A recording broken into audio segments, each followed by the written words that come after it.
Saturday afternoon in the sunshine in the deep south, and welcome to Invercargill, welcome to Teretonga Race Park, the southernmost FIA accredited racetrack in the whole wide world, and it sets the scene for the opening 2 rounds of D1NZ, the National Drifting Championship. Hello folks, welcome to a sunny Saturday in the deep south, the Riviera of the South, they like to call it. Stephen McIvor, Joe Maulder in the house for 2025, 2026. A double round to start the whole season. You couldn't ask for a better spot, could you, Joe? It is stunning here, and the crowd have really turned it on. Southlanders are awesome at supporting their motorsport, and they've come out to show us that love today. Ever since we dropped into town yesterday, people have been talking about they're going to bring the kids out. The kids have been saying, Mum, Dad, can we go to Teretonga and see the smoke show? Well, they've turned out their thousands. There's a schmick-mick hard park, some cool cars that you were there before. You were pointing out some nice cars. Did you find anything special of yours that you liked? They're doing really well with the way that they present their cars down here. There's a lot of real big wheels, there's some epic body kits, there's carbon fibre, it's all going on in there. And I don't wish to be disrespectful, but how many mullets have you seen? I haven't done that many laps of the public areas, to be fair. They love their motorsport down here. Actually, later on tonight, they've got Speedway back over by the Pine Tree. So it is a monster Saturday here in Southland. And just a reminder too, this is rounds 1 and 2. The big talking point about our season of D1NZ, round 3 is going to be at Teretonga Raceway. The final drift, the fastest drift corner in the world, 200 kilometres an hour. I've done it in the passenger seat. I came out with tidy pants. That's the most important thing that mattered. All right, let's talk about this new season. Luke Fink is back, the defending Drift King. Only qualified, if I'm correct, P6. That's right. Do we read anything into that early in the season? Well, Luke can pull anything out of the bag, and he's an epic battler. So it doesn't matter where you put him in the tree, he's going to do his absolute best to take it to the top step. He did say to me yesterday that they're protecting the car, like he's having to nurse the car. So I wonder if that's a quiet voice of doom, or he's just trying to pull the wool over our eyes. He could be leading you down the garden path of letting you think he's got some mechanical gremlins there, that he might not be on full power, but I don't think Luke's got that mode. Well, the one man that really put his foot down and put his stamp on qualifying was Connor Halligan. I think he finished P2 in the championship last year, Connor, but that second qualifying run yesterday, that was off the hook. It was on fire. Wasn't it?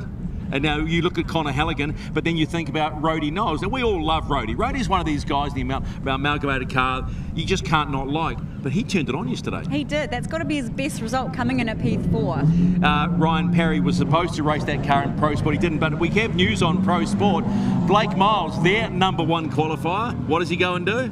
He takes it all the way, P1. P1. He was immaculate for the whole Pro Sport round. But the real story is last year's scholarship winner, Riley McEwen, actually made the final battle. What did you make of that performance from all the way from the start of the battles?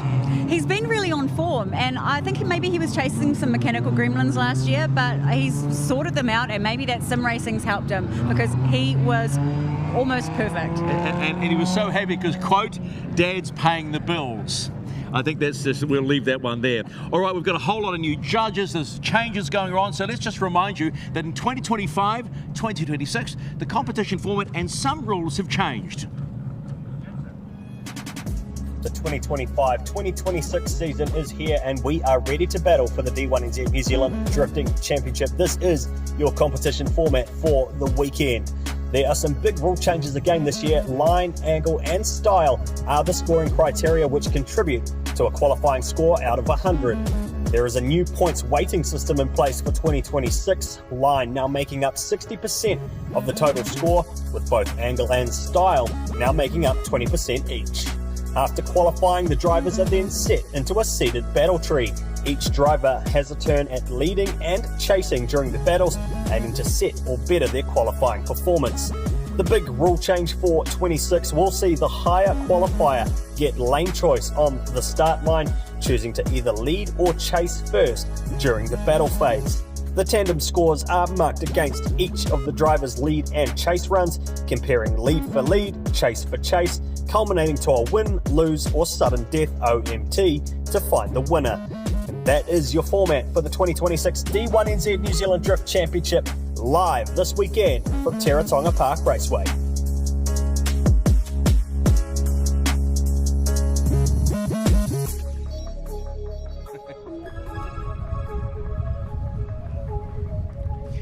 So as you can see, some minor changes, but probably some greater changes when you think about what's going, particularly the qualifying. So Darren Kelly, four-time Drift King, has actually hopped out of the seat, although I'm hearing something about Pukekohe, but we'll leave that alone, and into the judge's position.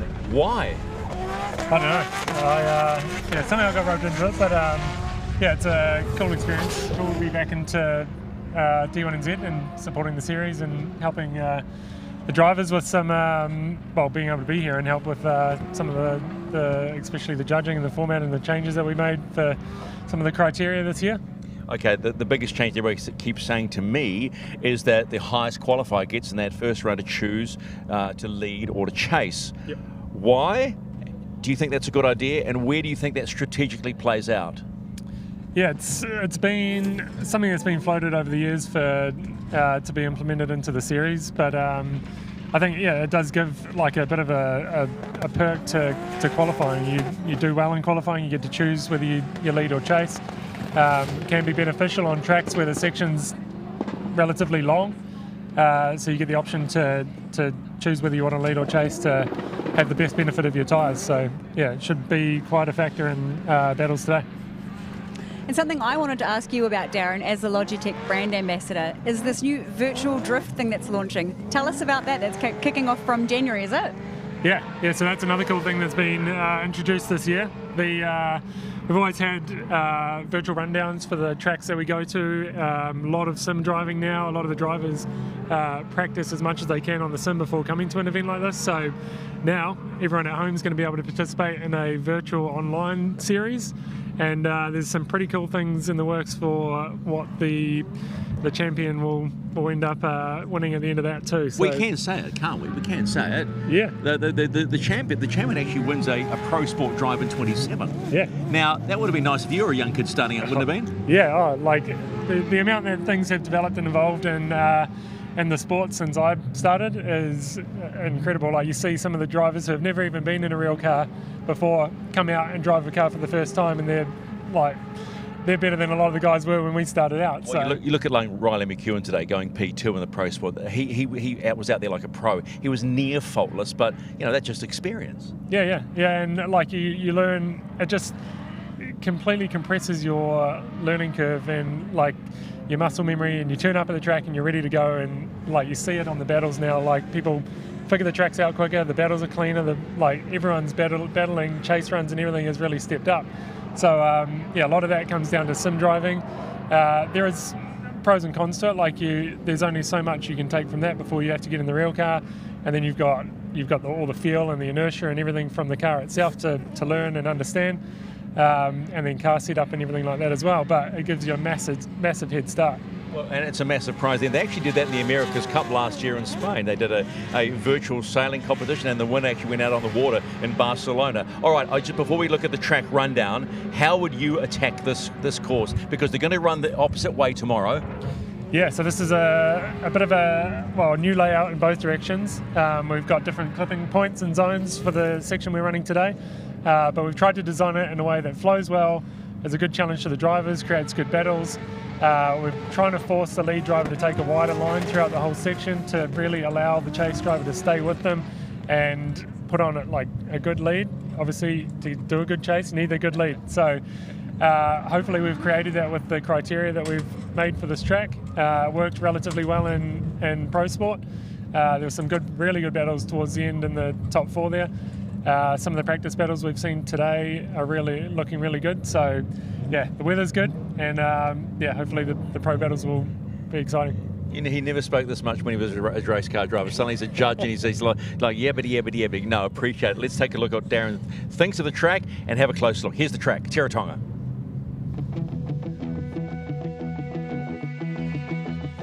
Well, it is time for the opening round of the D1NZ New Zealand Drifting Championship, and after nearly 6 years away, our Motorsport Roadshow makes a big return to the Deep South, Invercargill hosting round 1 and round 2 of the series with a massive double-header weekend.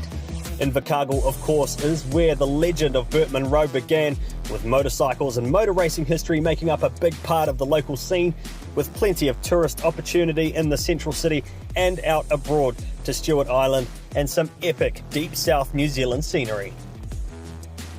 Teretonga Park is home to the Southland Sports Car Club, who are hosting us this weekend on the FIA Grade 3 circuit, just over 2.6 kilometres long, with our Round 1 drift section starting from the end of Turn 1 through to Turn 5. Initiation will be into Turn 1 for the first outside zone.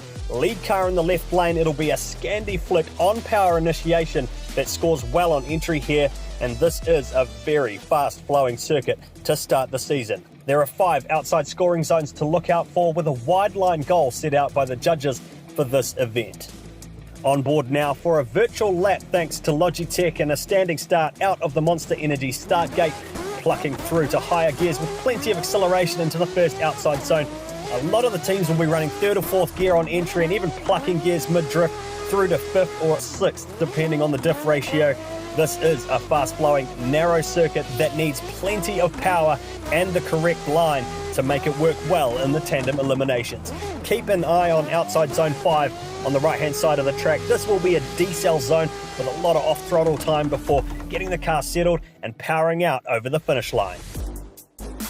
Our judging officials this weekend are all former drivers, some of the heavyweight names of New Zealand drifting in the last decade. 4-time D1NZ champ Darren Kelly is back alongside Taylor James. Series veteran Andrew Redwood is also back in the judging seat, with Joel Counter keeping an eye on competition as our driving standards observer and review judge for 2026. Our penalties for this event have the usual suspects: wheel off track, always one to watch for. Straight lining the car will be a crucial one here on this fast layout. Excessive left foot braking will be another big one. You can use the left foot to settle the car with little dabs, but just using too much of it and slowing the car up will hand you a much bigger penalty over the guys who can stick it to the section at full throttle.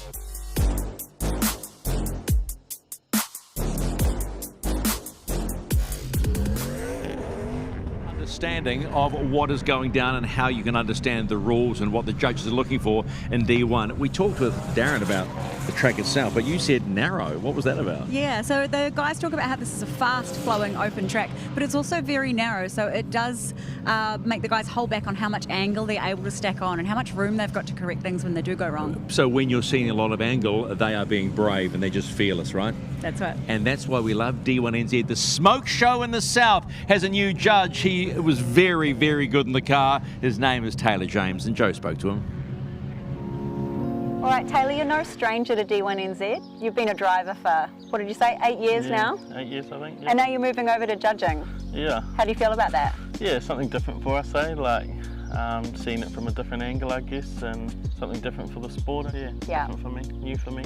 Well, you definitely bring some credibility with all of your experience. Who are you looking forward to seeing now you've had a year off? Yeah, it's hard to say, having a year off, you sort of lose touch of it a bit, but yeah, I think a lot of the old guys are still there, so it'd be good to see all of them doing well, I guess. We've got a few fresh names in pro sport, particularly the Drift South guys coming to Invercargill. Yeah, I think that's like the good part of going down south too. You sort of, get people like that to come and join in and stuff, and hopefully they come back up here and finich off the rest of the season. That'd be ideal. And you've driven at Teretonga as well. What do you think of that track? Yeah, that was my first ever pro round down there.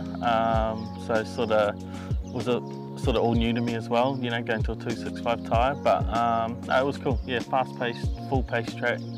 It'd be cool to see everyone back down there, see how much the cars have progressed from where they were, 5 years ago or something, so yeah. That's it. It's been about 6 years since we've been down at Teretonga, so it's definitely been a bit of progression in the cars since then. Yeah, for sure. Yeah, more pace, more power, all that sort of stuff. And that's what you're going to be looking for from a judging point of view? Yeah. It's sort of it's a track you can really commit at, keep the pace up. You start off sort of quick, switch in. Once you're around the first couple of corners, it's pretty much full throttle from there on in. So that'd be cool. Maybe look at switching something up for the second round on the second day, and then it'll be new for everyone, I guess.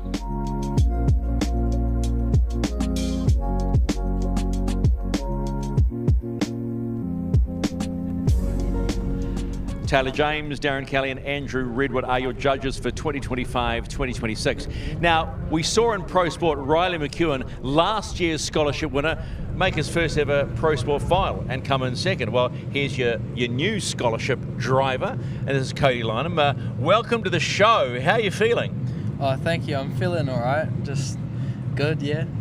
Do you feel like you're like a bit of a rose in a bottle right now, all dressed up in the heat and bright and being seen? Oh, definitely. Let's talk about it. You're 14 years of age. When did this idea of wanting to drift start? Oh, I mean, I've been around it forever, but sort of in the last year, it's been getting a bit serious. Tell us about where you've come from, because this isn't your first foray into motorsport. So tell us about where you came from here. I did Speedway for 5 years, and I've just finished that, and I thought that I'd give this a try because my family's done it forever. It's just something that I want to do and thought I should continue it. It is a family affair. How many of the members of your family are into motorsport, and what different kind of disciplines? Most of my family's into it. They ride up Speedway and drifting and Formula One, stuff like that. Just love all of it. Oh, I thought from a you've got someone in Formula One, but I don't know anything called Lineham in Formula One, so there you go. What for you is the appeal of drifting? I just like the sound and the smoke and going really fast. Yeah, do you like following in smoke though? Oh, it's all right. Now, you're all decked out, but not driving this weekend. Reason behind that? I haven't quite finished my personal car, so I've been using Dan Smith's car. We've had a couple of gremlins with it, and it's still continuing, but we managed to qualify, and he went out and battled, and I just gave the car back to him and didn't want to break it, and yeah. You realise you're one of these kids that doesn't have their licence, right? But is racing on the track. Does that seem weird to you or just normal? Yeah, it does seem weird, because then when it comes to these moments later on in the evening, people go, oh yeah, you drive. It's like, I'd like to, but I can't. Oh, okay, so in other words, designated driver, 14, don't know what mum's feeding you, but she's obviously feeding something good. You can't be that designated driver, right? Yeah. Okay, so you've seen the Pro Sport, you've seen Riley McEwen do his thing today. Was that quite inspiring? He was in your position last year. He made the first Pro Sport final this year. Yeah, well, being close to him too, like we're friends and I know his dad and all that, so it's just like, it's pretty good just to see him do well. I like seeing people that I know do good and just everyone in general. All right, so when do we see you competitively? Hopefully Pukekohe, I'll be in my own car and full send. Full send on that corner. That's something to look forward to, right? Oh yeah. Congratulations, mate, being our scholarship winner in 2025-26. Cody Lineham is your scholarship winner for D1NZ this year. If he's as good as McEwen is, the future is good for D1NZ. Okay, we're getting the word. Sun shining skies, but there's a little bit of a wind actually rushing across the track as well. It's time to go racing. Round one of the Pro Division in D1NZ. It's good afternoon to Keisuke Nagashima and Warren Sare. Oh, good afternoon, Stephen. Good afternoon, Joe, and thanks for bringing us all the action there from pit lane. Great to see the sun has come out for you, and you're looking great out there in the new D1NZ uniforms for 25-26. New to the box for Pro for the 25-26 season, of course, Pro Sport champion. They call him the 205 King. Welcome, Keisuke Nagashima. It's great to be here. I mean, being at Invercargill at Teretonga, this is my first time here, and it's an awesome track to be at. The Pro Sport guys really put it on, and I'm really looking forward to what the Pro guys have to show us. Did you watch a bit of the Pro Sport action? You had a good viewing spot? I did. It was actually very, very impressive in the top 8, top 4, and the final battles, so I'm looking forward to what the pros can do. You've got to say, if the Pro boys can get anywhere near what we saw, sort of, I think out of about the top 8 onwards from Pro Sport, then I think we're in for a real show this afternoon. And I know that the Kiwi boys really want to bring that trophy home, right? And it's so important to get your season off to the right start. We've seen a few interesting things in practice this morning as well, including a little birdie told me a fire in Luke Fink's car. Correct. So potentially something to keep an eye on there. Rhodey Knowles, we heard there's some information around him. Connor Halligan seems to be going pretty well at the moment. He's looking strong. Dino Young steps up into pro. Yep. He's definitely one to watch. And then I'm gonna single out Dan Caldwell from the South Island, the VIP boss man, and he's got the blue on the side of his car. He's definitely one to watch as well. But Keisuke, it looks like we're about to go into battle. It is Sam Edinburgh and Aaron Habib as the higher qualifier. It should be Aaron Habib who has the choice whether he wants to lead or chase, and it looks like he is chasing the first time around. So that's an interesting choice off the bat there from Aaron Habib in the Tyler West car. Sam Edinburgh, VIP structural steel sponsored. It's the silver on the side of that car, and that is blazing that LS underneath the bonnet there. Sam Edinburgh looks like he's found some speed, Keisuke, and he's gone. He's gapped Aaron Habib in the Fleet Tyres S14, which he's borrowing from Tyler West, which is the Pro Sport competitor, as he comes around that final corner and through to the finish. So there was a bit of a gap there. It'll be interesting what the judges have to say, whether that's an inactive chase or what have you. But yeah, it was a really good run there. Very aggressive initiation onto that first outer clip there. Sam does a very good job to stay out wide into that second outer zone as he switches back into the third outer zone there. Leaves. Yeah, gets on the he gets on the pedal and tries to get out to the outer zone 4 there, to the switch to the final zone as he makes his way around. I think, I mean, from a judge's perspective, they're probably not going to be too harsh on Aaron Habib, simply because he hasn't had a lot of laps in the car. It is a Pro Sport car that's had 265s bolted onto the back of it.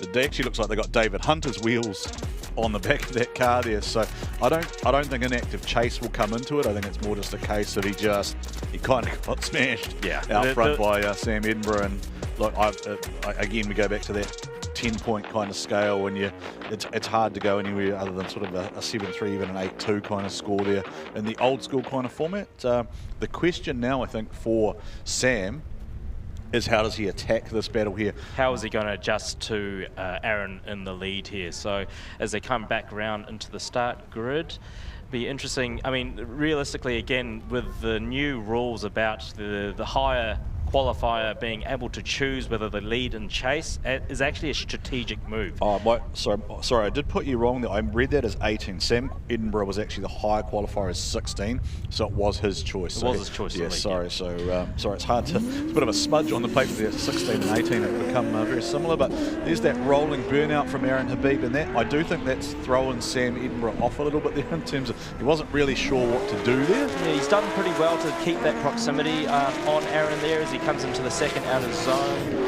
and third, fourth there, which I mean, he's being left. Aaron's actually gotten a little bit of a gap there on Sam, and no.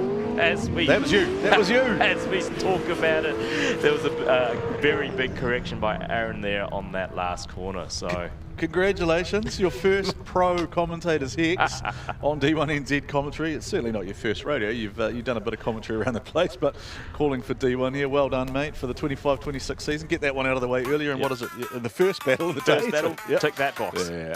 Up until then, I think, Aaron was gone. Like we were almost seeing it was quite interesting because Sam was still there with Aaron up to that second, third outer zone, and on that switch there, Aaron's really just put the pedal down to get that gap between Aaron and Sam there. Unfortunately for Aaron, he did make that mistake on that inner clip, and my gut feel there, I think if you look at the top shot down, I think you'll see Sam Edinburgh get really close to the outside of the track, and I think that's caused him maybe just to get out of the gas or feather the throttle slightly just through the smoke up here, thinking he's going to go off the track, and that's what's created that separation. He just hasn't wanted to stay in it and send himself off the track, and that's what's created that separation. I think if Aaron hadn't maybe put himself off there, he would have been in with a pretty solid shot, but you're kind of seeing a mistake there either way. So I think maybe the first battle would be enough to send it Sam Edinburgh's way, but we wait and see if the result come through. Stephen will point at the winner as always. If you've just joined us on Sky TV, welcome. And the winner of the first battle of the day in the Pro Sport in the Pro Series is Sam Edinburgh. So Sam Edinburgh from VIP goes through. Early days in the top 24, you look pretty pumped about that one. Yeah, no, it was great. It was obviously challenging conditions yesterday with the weather, but managed to put it in the bag, so looking forward to the next one. Plenty to go, mate. Let's just give a quick chat to Aaron Habib because he's up. Aaron's car wasn't ready, so it's been one of those weekends up. Unsurprised about the result? Nah, I'm still getting used to the car. It's the first time I've ever driven a S chassis, but slowly getting used to it. Yeah. Well, there's always tomorrow, mate. It's always tomorrow. Yeah, bring on tomorrow. Here we go. Smiles all around. There's the first pro battle. Let's go. Thanks, Stephen McIvor. Stephen and Joe down there in the pits bringing us all of the insight, facts and fascinating happenings down there as they unfold at D1NZ, the National Drifting Championship for round number 1. And of course we are now an officially sanctioned Motorsport New Zealand Championship, which is a fantastic achievement. Just steps things up that extra level for our drivers and for their sponsor partners as well. So thank you to all of our sponsors, including Link ECU, who sponsor the Start Box, the home to the one and only legendary Launch Master Willie. You don't get a start here at D1 without being under the watchful gaze of Launch Master Willie. And here we go with Johnny Latham, Adam Whitehead, two drivers who had, interesting is probably the way to put their qualifying, Kenny, with both having untidy qualifying. Correct. And with the start of this run here, it was a little bit of a interesting initiation by Johnny there as they get into that third and fourth outer zones. He switches back to the final outer zone there, and Adams actually made a very big mistake there, going a little bit wide as Johnny finishes the lap. It wasn't a tidy lead either though, like it was sort of an unsettled entry. And one of the things I do know is that Adam has said that the car is really fast and he's fighting it to try and work out how to get the new tyre combination and the new wise fab adjusted to kind of his driving style and learning how to finesse it. Like, you can see how fast that car is, right? Like, it's rock.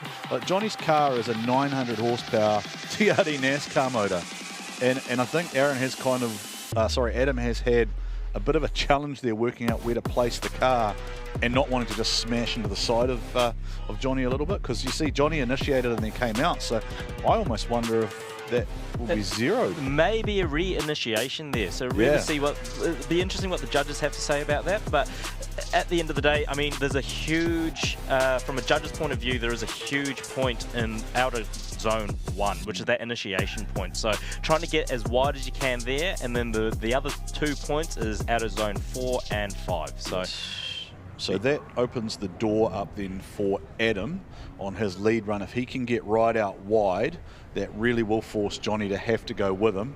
Otherwise, you would think that lead for lead, chase for chase, the advantage would sit potentially with Adam Whitehead. But look, it's been an interesting day so far, Keisuke, in terms of the way things have decisioned, and certainly they've been done, I think to the judges' credit, in a really rapid manner and a very consistent manner. I don't think we've seen too much really that is contentious. I can think of maybe one battle off the top of my head so far that we'd kind of want to unpack maybe later on, but overall so far very predictable and very fast and determined results from Andrew Redwood, Darren Kelly and Taylor James, our new judges for the D1NZ National Drifting Championship season 25-26. Welcome if you have just joined us here.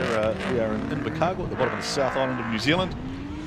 This is the Pro Series, the 265 running semi-slick tyre cars, and most of these cars somewhere north of 700 odd horsepower.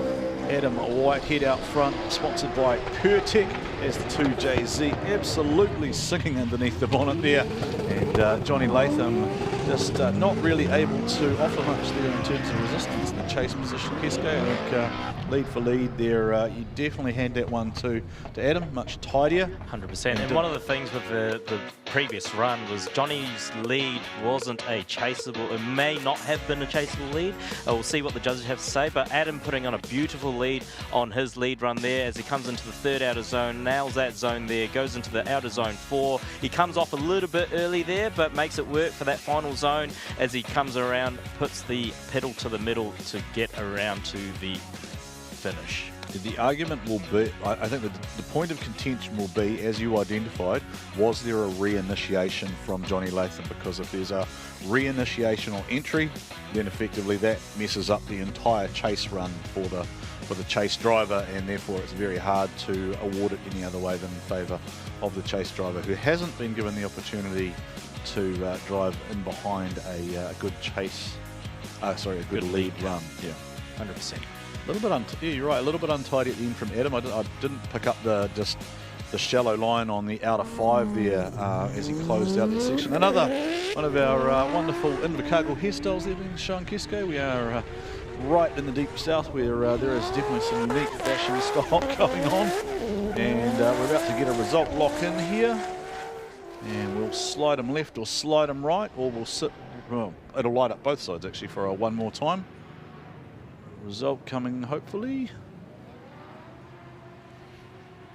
Yeah, I think the judges are still looking at those points and really, you know, trying to fine-tune what happened in the both chase and lead runs for both drivers. Yeah, so the judges have the ability to lock in an A, a B, or an OMT. So there's only 3 options they can lock in, and either a driver wins or we get a one more time. So let's see if we've got a result yet. As much fun as it. Oh, we have a result. It is Adam Whitehead going through. Adam Whitehead goes through. Massive sigh of relief from Adam Whitehead. Spun yesterday twice in qualifying and practice. Now you come out in the round of 24 and bag the win. How relieving is that? It's a huge relief, huge relief. You seen yesterday, I've been struggling all weekend, and yeah, we found a couple of adjustments that we needed to make and made them, and it's improving. So we're on the right direction. Car feels good then. Car feels good. Car feels fast, and see what more we can do. You're moving up. See you in the next round. Absolutely. Thank you. Right. So the next battle that we should have seen would have been Braden Mayer and David Hunter, but David Hunter has advised out and withdrawn. So Braden Mayer will do a bye run, and bye runs, I always think, Keisuke, are a great chance to tune up the ambient sound and just listen to motors sing, because people don't always want to listen to what we have to say, and there is sometimes no better sound than a drift car on full song. So if Braden does come out for that bye run, then maybe we'll just let that play out. But that did actually look like Alex Griffin, who's waiting for Sean Potros. So that's Alex Griffin there, stocky. And okay, so the official word there is a 5-minute call from Sean Potros. So Sean Potros has called 5 minutes. Dave Steedman doesn't have to run because he has a bye as the number 2 qualifier. Daniel Caldwell doesn't have to run. He's got a bye. Scotty D and James McManaway. Well, that, who knows where those guys could end up, because they're 2 wild men. Yeah, that was interesting. I mean, with qualifying yesterday, James McManaway in the JDM Racing R32, he was actually running NA because his turbo blew. So he's actually got an overnight parts turbo to put back on the car. So he's back on track with us today. Daniel Woolhouse, Vanger Dan, he has a bye into the top 16. The next run from there would be Michael Thorley in the NZ 180S6, and the RHP Clayton Daly. He's actually driving Aiden's car with who competes in Pro Sport in an LS powered S14. Right, it sounds like we're going down to Stephen McIvor for an update from pit lane.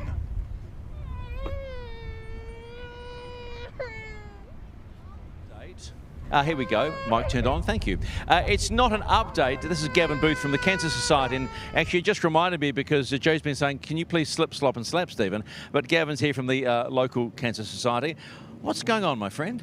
Oh, look, heaps is happening in Southland all the time. Not only the National Drift Championship, but Relay for Life is on in March 2026 here in Southland. If you're a petrol head or belong to a business or a school, get on board, get a team in. It's a great opportunity to get behind the Cancer Society and make a difference to a good cause. Okay, let's just dig a little bit deeper. Explain the Relay for Life. So Relay for Life goes for 12 hours, March the 14th. Put a team together. It's focused on 3 things. It's focused on celebrating those that are still with us, that have got cancer, remembering those that have passed, and then fighting back and doing a fundraiser to support us. Okay, you're turning into a hard interview. What is the Relay for Life exactly? What do people have to do in the relay, right? Do they have to relay around the track for half a day? What's the story? They surely do. So it's 12 hours round and round the track. As long as you've got 1 team member on the track at any given time, you can come on board and make a difference. We got there. Okay, what's the email address for teams to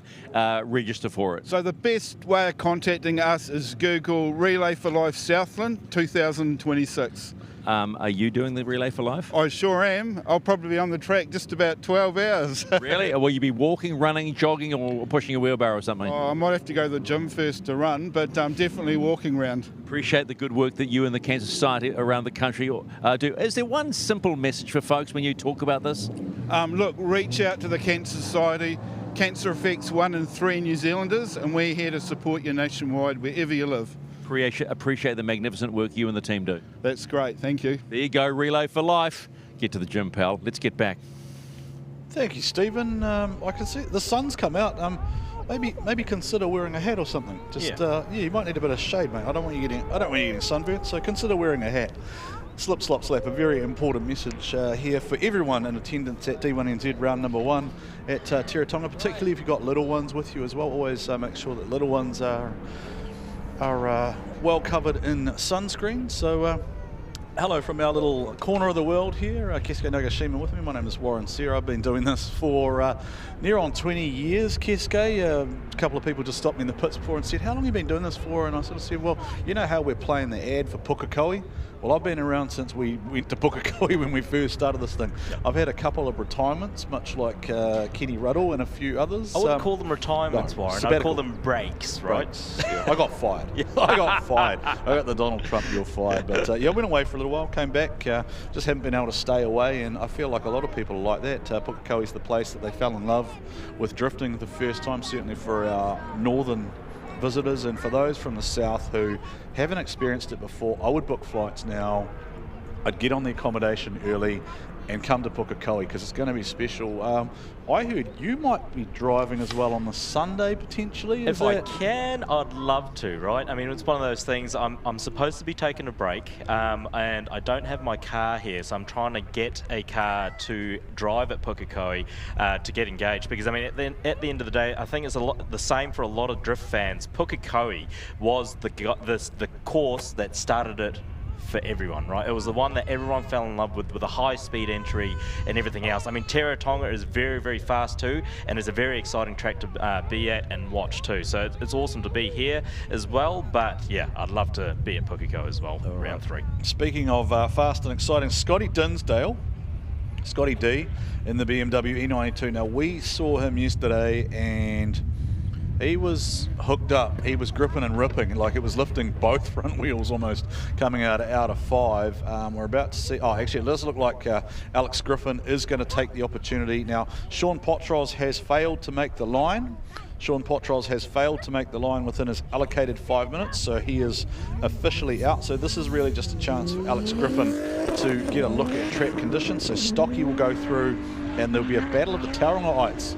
Dave Steadman and Stocky, Alex Griffin in the top 16. So 100%. I think with buy runs too, it's really good to feel the grip levels of the track, understand your gear ratios and your wheel speeds, and make sure that everything that you've really changed from your practices into battles has actually made a really good effect for both the driver and the car. So good on Alex Griffin for putting a lap down. Very, very good lap from him actually. Yeah, I think it was a good sighter, something that he certainly will need to bring his A game with Dangerous Dave as his next opponent. I mentioned to you yesterday, Keisuke, there were 2 drivers last year who finished in the top 8 every single round. One was Luke Fink, who won the title. The other was Dave Steadman, who finished 2nd place. So Dave's done his time. He's paid his dues, and he's got to be feeling like, between him and Adam, I feel like they're probably at that point where it's got to happen for them soon. It feels like Dave is hungry, right? I can see in his driving from his qualifying and how he's actually been able to drive, the last round, the last season, and this qualifying here, that he's very hungry to get that top spot this season. So he's definitely asking the questions of the judges too, to try and understand and drill down what he needs to be doing. Is James McManaway taking a runner to this battle? How big was the turbo he stuck on there as a replacement? Like a plane size or something. So that is the boss man from JDM Racing, James McManaway. Yesterday he was EFI and no turbo. Today he's EFI and turbo. But he's taken an interesting approach, has James McManaway. But Scotty D settles into his work nice. Now, as I say that, Scotty D just goes earthworking off the side, earthworks on the side of that BMW. Shout out to Hans and the team from up there near Ruakaka in the far north, civil contracting business. Scotty D works at that business. He's the diesel mechanic, supporting him to come down here and chase his drifting dreams. But yeah, that was it got untidy for Scotty D. Now, James is a long way back, but James is going to have some Scotty's going to have some deductions here. Yeah, look, I mean, the entry there and the second outer zone, the third outer zone, Scotty does very, very well. He goes a little bit deep in there, but he doesn't actually waver his line. So he's back onto the outer zone, the final outer zone there as he comes over the finish. So it might be a minor deduction, but at the end of the day, it was still a chaseable lead. So we'll see what the judges have to say. I mean, James is very, very far back from there. So it was a very interesting strategy from James in the chase position there. I think if James was closer to me, watch through here, Scotty gets real flat through here. Like there's no angle. It would have been quite hard to chase, I think, in terms of if James was closer, but we are hypothesising because James was so far back. So that's ultimately going to be the sticking point for the judges, the three wise men, Taylor James, Darren Kelly, our head judge, and Andrew Redwood. Between the three of them, 50 plus odd event wins, so pretty hard to argue with them when they lock a result in. 100%. And still will. And it'll be interesting to see what happens in the next battle here with Scotty in the chase, because obviously, as we talked about before, Scott's car is very, very gripped up, whereas James may not be as much. So it'll be interesting to see how Scotty tends to this in the chase position. Well, that is the car they call the barn find, right? Like that's the beta, that's the car that kind of gets given to everyone, and the entire team from JDM just about have driven that car at some point in time. So yeah, it's great to see James out there enjoying his driving, and congratulations to him for his investment in the sport. We do thank him. Without him, we certainly wouldn't be here. But yeah, let's see. Scotty D. He's aggressive from the start, but he's made a little bit of an adjustment to, keep up with James there as he switches back onto the third outer zone. James doing a very good lead here. I mean, he's very smooth. He's on line. Scotty's doing his best to keep in that proximity zone there as James goes into that final outer zone, and he's pretty smooth. Do you know what I think your problem is there, though? That James is not going any slower than he was in qualifying. So that's and he was NA then, right? But that's acceptable because this is the emphasis here is on Scotty D to use him as a mobile clipping point. Correct. And when he's had to kind of waver and have those that responsibility to stay and drift falls on him as the chase driver. So the question then goes back to that first run. Was the chase deemed inactive because he was so far back? Is there a deduction for Scotty D on his lead? Because certainly in the chase position, Scotty's had a huge challenge there with slowing the car down and maintaining angle in the chase position. So yeah, the weight on the shoulders of the three wise men. It'll be interesting to see how they call that. Kenny? Oh, sorry, not Kenny. Keisuke. Kenny's on sabbatical. Kenny is on sabbatical. Kenny's Oversteer TV, who is running things on our stream broadcast. Unanimous call though is Scotty D. So it'd be interesting just to have a look at that one afterwards. Just to, I don't think we were able to talk to the judges today. We were intending to, but the only thought there is therefore that go down to Stephen, who's going to get the result, and the unanimous win goes to Scotty D.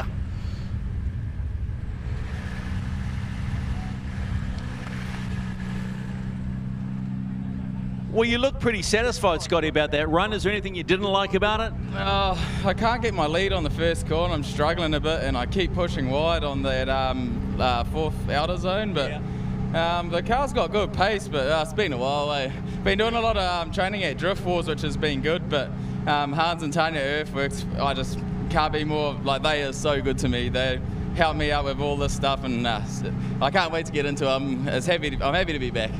You're in your rhythm. Just go and enjoy it and get into the next round. He's excited. Boss man James McManaway, Mr. D1NZ, had a no turbo yesterday. Did you have anything today? Yeah, well, we got boost now, but now it's just a bit of driver lack of talent. But anyway. What do you make of being down here and having a double round of D1NZ in Southland? They've turned out, haven't they? Oh, have they what? The paddock's full of people. Everyone's rocked up, really enjoying it. It's, weather's great. It's fantastic. Just briefly, being recognised as an official FIA and national championship by Motorsport New Zealand, how important is this for the class, for D1? I think it's fantastic. I think it just raises the bar. It puts everyone up to the level, and yeah, let's enjoy it. Okay, go get on the sim. There you go. James McManaway does not advance. Yeah, unfortunately for James, he couldn't make it work, and Scotty Dinsdale goes through. As we go to the next battle is Michael Thorley in the NZ180, who is in the lead there with Clayton Daly in the RHP S14, as Mike goes into the second outer zone, switches back and leaves a bit of a gap between Clayton and Mike there as he goes in the fourth outer zone, absolutely nails that zone as he comes into the final zone there. Good angle, good aggressive switch by Mike there as they go over the finish line. That was a good battle. I mean, Clayton could have been a little bit closer in proximity, but again, we're looking at a Pro Sport car running 265/70s on the back. And as you see there on the initiation, I think he tried to tuck in and it kind of shut himself out of that from the lead car there, Warren. Yeah, I thought Mike, though, in the lead position, chopped down the track. Like, it looked like he came down really hard. I think Clayton obviously is doing what he can. He is in Aiden's Pro Sport car, though, so it's probably not ideal to be. We were debating yesterday whether he was on potentially still 235 wide tyres, but a semi-slick compound, is that right? I think so, yeah. I mean, I think you're right as well in terms of what you said about Mike's initiation there. He didn't really fill that outer zone, that first outer zone there, which did make Clayton go into the inside and have that adjustment. So we'll see what the judges say. I do remember them saying that, you know, that first outer zone was very, very, you know, a big requirement in terms of being able to allow that chase car to get into that pocket. So yeah, it's interesting there.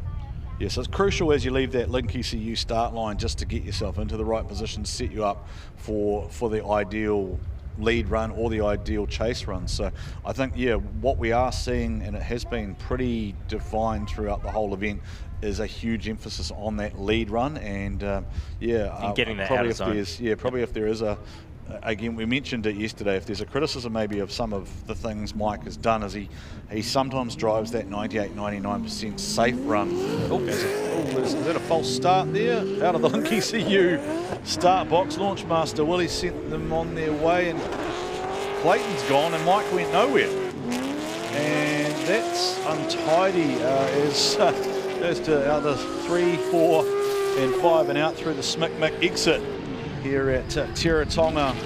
And we'll need to take a look, Keisuke. You've been there, done this before with Mike, the start line thing.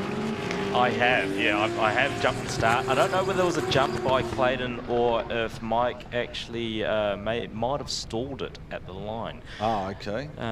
We'll have to watch the replay here. As no, yeah, I mean, green. it's No, green. It rolled and it didn't go anywhere. Correct. So whether there was a mechanical issue with the clutch or the gearbox or something locking up.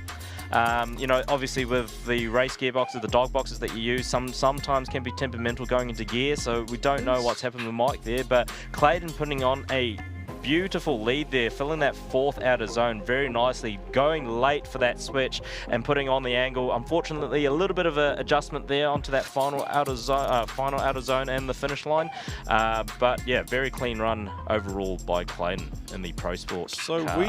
when you have do you know if from a technical perspective, if you do leave the line like that, are you then deemed to be inactive in the chase? You Correct. would be, wouldn't you? Because you've fallen more than like 6 car lengths is the sort of unofficial loose rule that most people use. So yeah, so it's almost a mechanical failure that takes you out of battle. So yeah, unfortunate there for Mike Thorley. Be interesting to hear what he has to say about that, because Stephen, I'm sure Stephen will be able to find out for us whether something did happen there, whether it popped out of gear or something. But you'll wait for the result to lock in first, because it could still surprise us.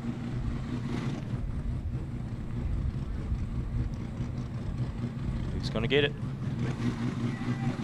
Yeah, so it is Aiden Daly, but Daly. Sorry, Clayton Daly, Aiden's car. I get confused with you. Like, you all look the same. Peas out of the same pod. Do you think he got lucky? I think he might have stalled on the line. Yeah. Oh, I didn't realise that. But like chase against Mike. Mike's a wicked driver. Driven with him quite a few times, and yeah, big ups to him. How's the car? Car's going good, thanks, Aiden. I've got Aiden's car this weekend, so mine's out with engine problems. But we're laughing. Yep. What is it? You Daly just love smiling, eh? Yeah. Dead right. I love it. I love it. Get in the next round and have a quick chat to Michael, find exactly what happened on the line. There was a suggestion, mate. Did you stall on the line? Maybe. Rookie mistake. Mate, you're not a rookie. Come on. I made a rookie mistake, though. Oh, yeah. It is what it is. You're looking good. Carl's feeling good. Team put a good effort in getting the car going. I don't know. Yeah. I get the feeling you want to throw a lot of expletives at me, and it's a PG-13 show, but there's always tomorrow. I'm being very PC. I said some choice words in my helmet at myself. Yeah, we got tomorrow. We won't stall it. We'll bake the tyres if we have to. Yeah. Get out of here. Well done, mate. That's it's a frustrated driver, isn't it, Keisuke? And as somebody who's competed yourself, you know kind of when that happens, right? Having spent all that time and all that effort to come here and then have that happen, particularly when he probably would have felt, I think, through spotters cans, that he probably had the advantage off that first run. So 100%. Hard one to swallow for Mike Thorley, but he'll be back tomorrow. And look, Stephen's right. The Daly boys, they do love smiling, don't they? Mitchell. Yep. And Aiden and Clayton, and I'm going to include Stocky in that too, because there's 4 RHP cars. So. And Sam and Clayton as well, Seaton as well. Yes. Yeah, look, I can tell you that I did see Seaton, team boss, yesterday, and he was definitely not smiling. As Clayton unfortunately did have the mechanical issues with his car, so he was a little bit frustrated, but the boys are out there still doing the thing. And look, Aiden went through to top 8. Top 16. Aiden. Yeah, Aiden was top 16, and Mitchell was through into the top 16. So pretty successful weekend, I think, so far for the RHP boys. Yep. 100%. I mean, Mitchell was his first season in the GT86. Aiden, I think it's the second or third, and Clay obviously in normally in the Supra, the LS powered Supra there, but having a mechanical there and having to drive Aiden's car and doing pretty well into the top 16 there is unfortunate for Mike. I mean, mistakes happen. Things happen on the line, but you can't really, sometimes your left leg gets a little bit sore or tired from using a triple plate or twin plate clutch there. So yeah, it is what it is for Mike, but he'll be back tomorrow. Old age problems, you reckon? Maybe just need to spend some more time in the gym, maybe. Yeah, I think we were talking about the gym before, and he might have missed leg day. Yeah, just like Kurt Blackie. Shout out to Kurt Blackie. He'll be back for Gisborne of D1NZ. Not able to be here this weekend. Another one of the RHP cars.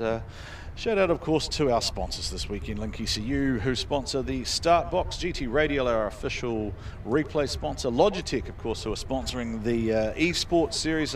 You're more of an eSporter than me, Keisuke. I can't actually drive a sim drift car. Smic sponsoring the exit corner here, along with the Hard Park. Ting Tools, who sponsor our podium. The Ting Tools toolbox is full, and it's worth about $8,900 for our round winner for Pro. And Mimico, our sponsors for VIP here this weekend. So thank you to all of our event partners, and also thank you to all the local Invercargill businesses we've got behind us. I think we need to pay some bills, so let's take in some commercial messages.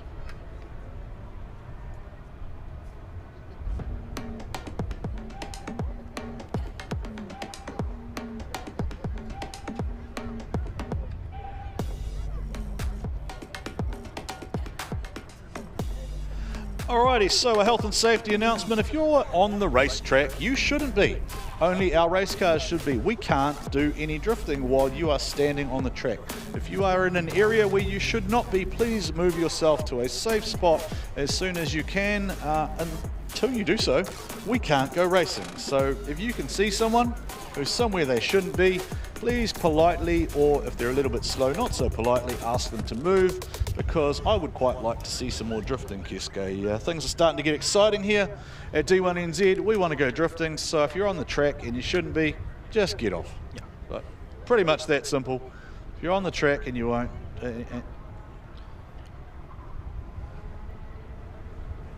So, I don't know why, I'm not sure why you're over the fence. Just, if you could just back over the fence, not that hard to comply with. Health and safety governs all FIA tracks. what a crowd we have today here at Teretonga. I mean, the car park is completely full. We've got people, you know, out in the cars on that hill, both sides of the track. It's really, really good to see the amount of support from the Southern Island drift fans here today at Teretonga. It's awesome to see. So thank you guys for coming and watching D1NZ round 1 here at Teretonga. Yeah, so if you buy a red, that's a red IROC, it's a Z28 I think, IROC Camaro, give us a wave.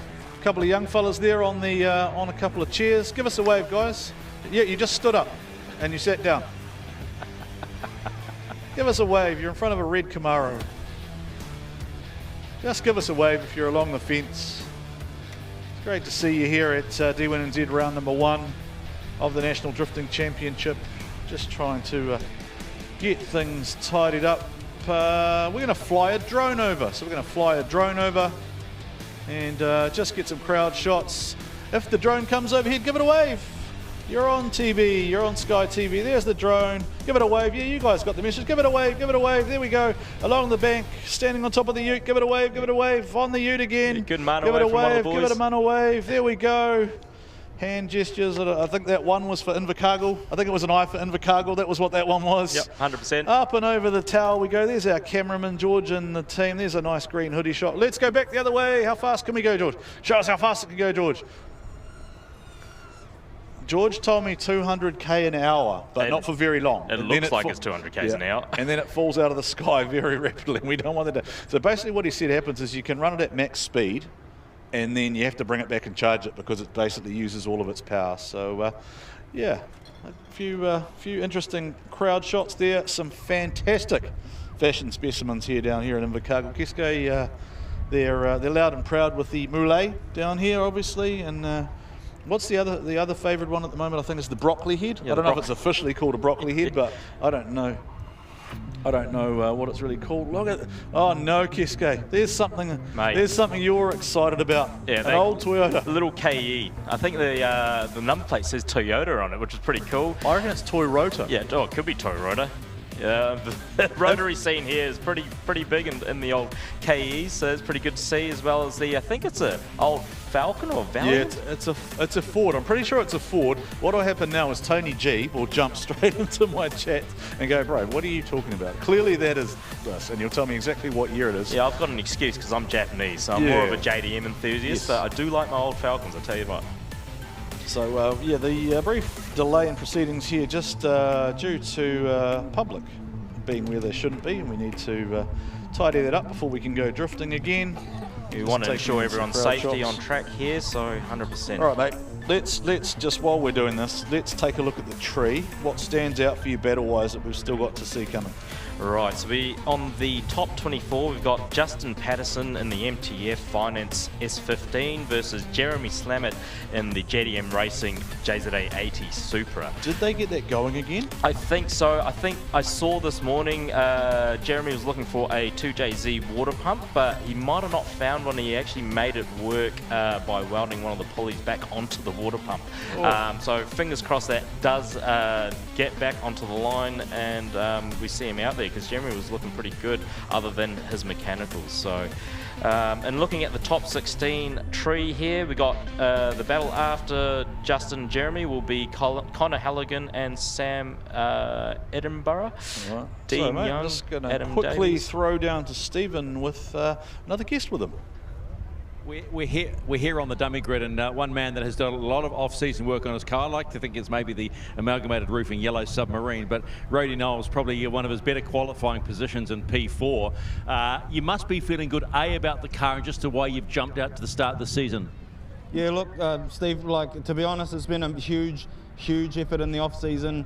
Massive contributions from all of my brand partners, obviously Amalgamated Roofing and Rotorua, Electrical Solutions, BOP, Cream Insurance, Pulsar Turbo Systems New Zealand, Link ECU.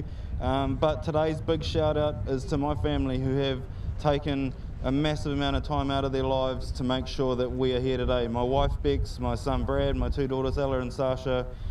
Without their undying support for what we do here, travelling 1800 k's to come down here and put on a P4, mate, that's the dream. Well, you are living the dream, mate. Now you've got to convert. There's always that thing about professional sport, right? How are you feeling about the start to the season? Yeah, I mean, obviously, you know, Q4 for me, it's, you know, it was a very successful qualifying result. Definitely need to convert. I mean, car feels good. Obviously, we're running the Good Ride Sport RS this season, and, you know, we're finding with our engine combination and the grip level that we're getting from the Sport RS, it's, today should be interesting, and I've got some quality opposition here, so I've got one to get back on him from Taupo, so let's go. Well done there, Roddy Knowles, the Amalgamated Roofing. I'll just call it the Yellow Submarine. You don't mind that? Is that okay? Just the Yellow Submarine, maybe? Got the thumbs up. We're happy about that. So we're just waiting for the track to clear, and then we'll get busy. We will indeed. Colin Halligan. I'm looking forward to this one against Sam Edinburgh. There are so many pro battles here that you go, Connor Halligan, the #1 qualifier. Sam Edinburgh looked good in his last run, so we'll just have to wait and see. Shouldn't be too far away from more pro running here at Teretonga and D1NZ Live, wherever you are around Australasia. Thanks, Stephen. He's got all the song references in today. We've had the Yellow Submarine. We've had things that make you go, Had all sorts of things going on there. We've also coined a new T-shirt, I believe, for Riley McEwen.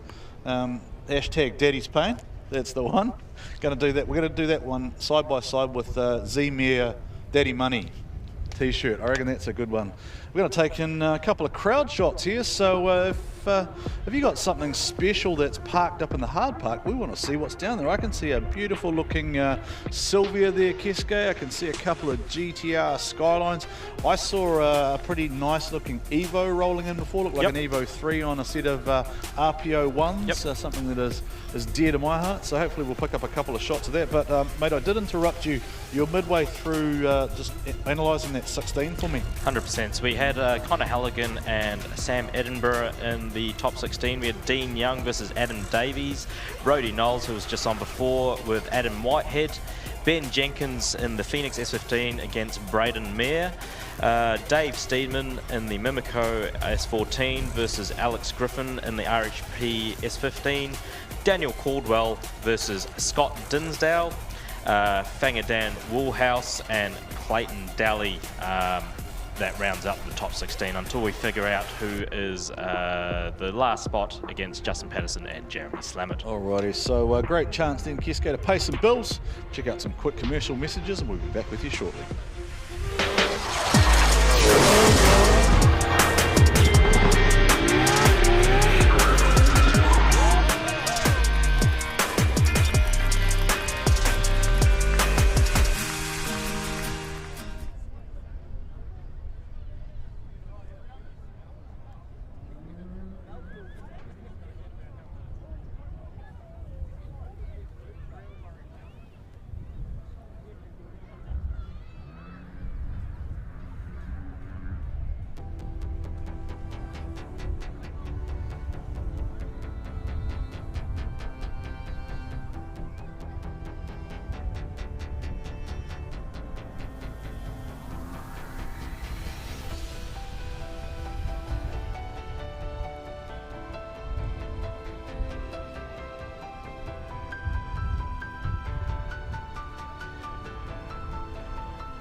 Well, welcome back, ladies and gentlemen, to the D1NZ National Drifting Championship. Just a break in proceedings at the moment while we take care of some health and safety proceedings, but a great chance to check out some of the happenings here at Teretonga in the Deep South, the southernmost racetrack certainly that I've ever been to, Keisuke.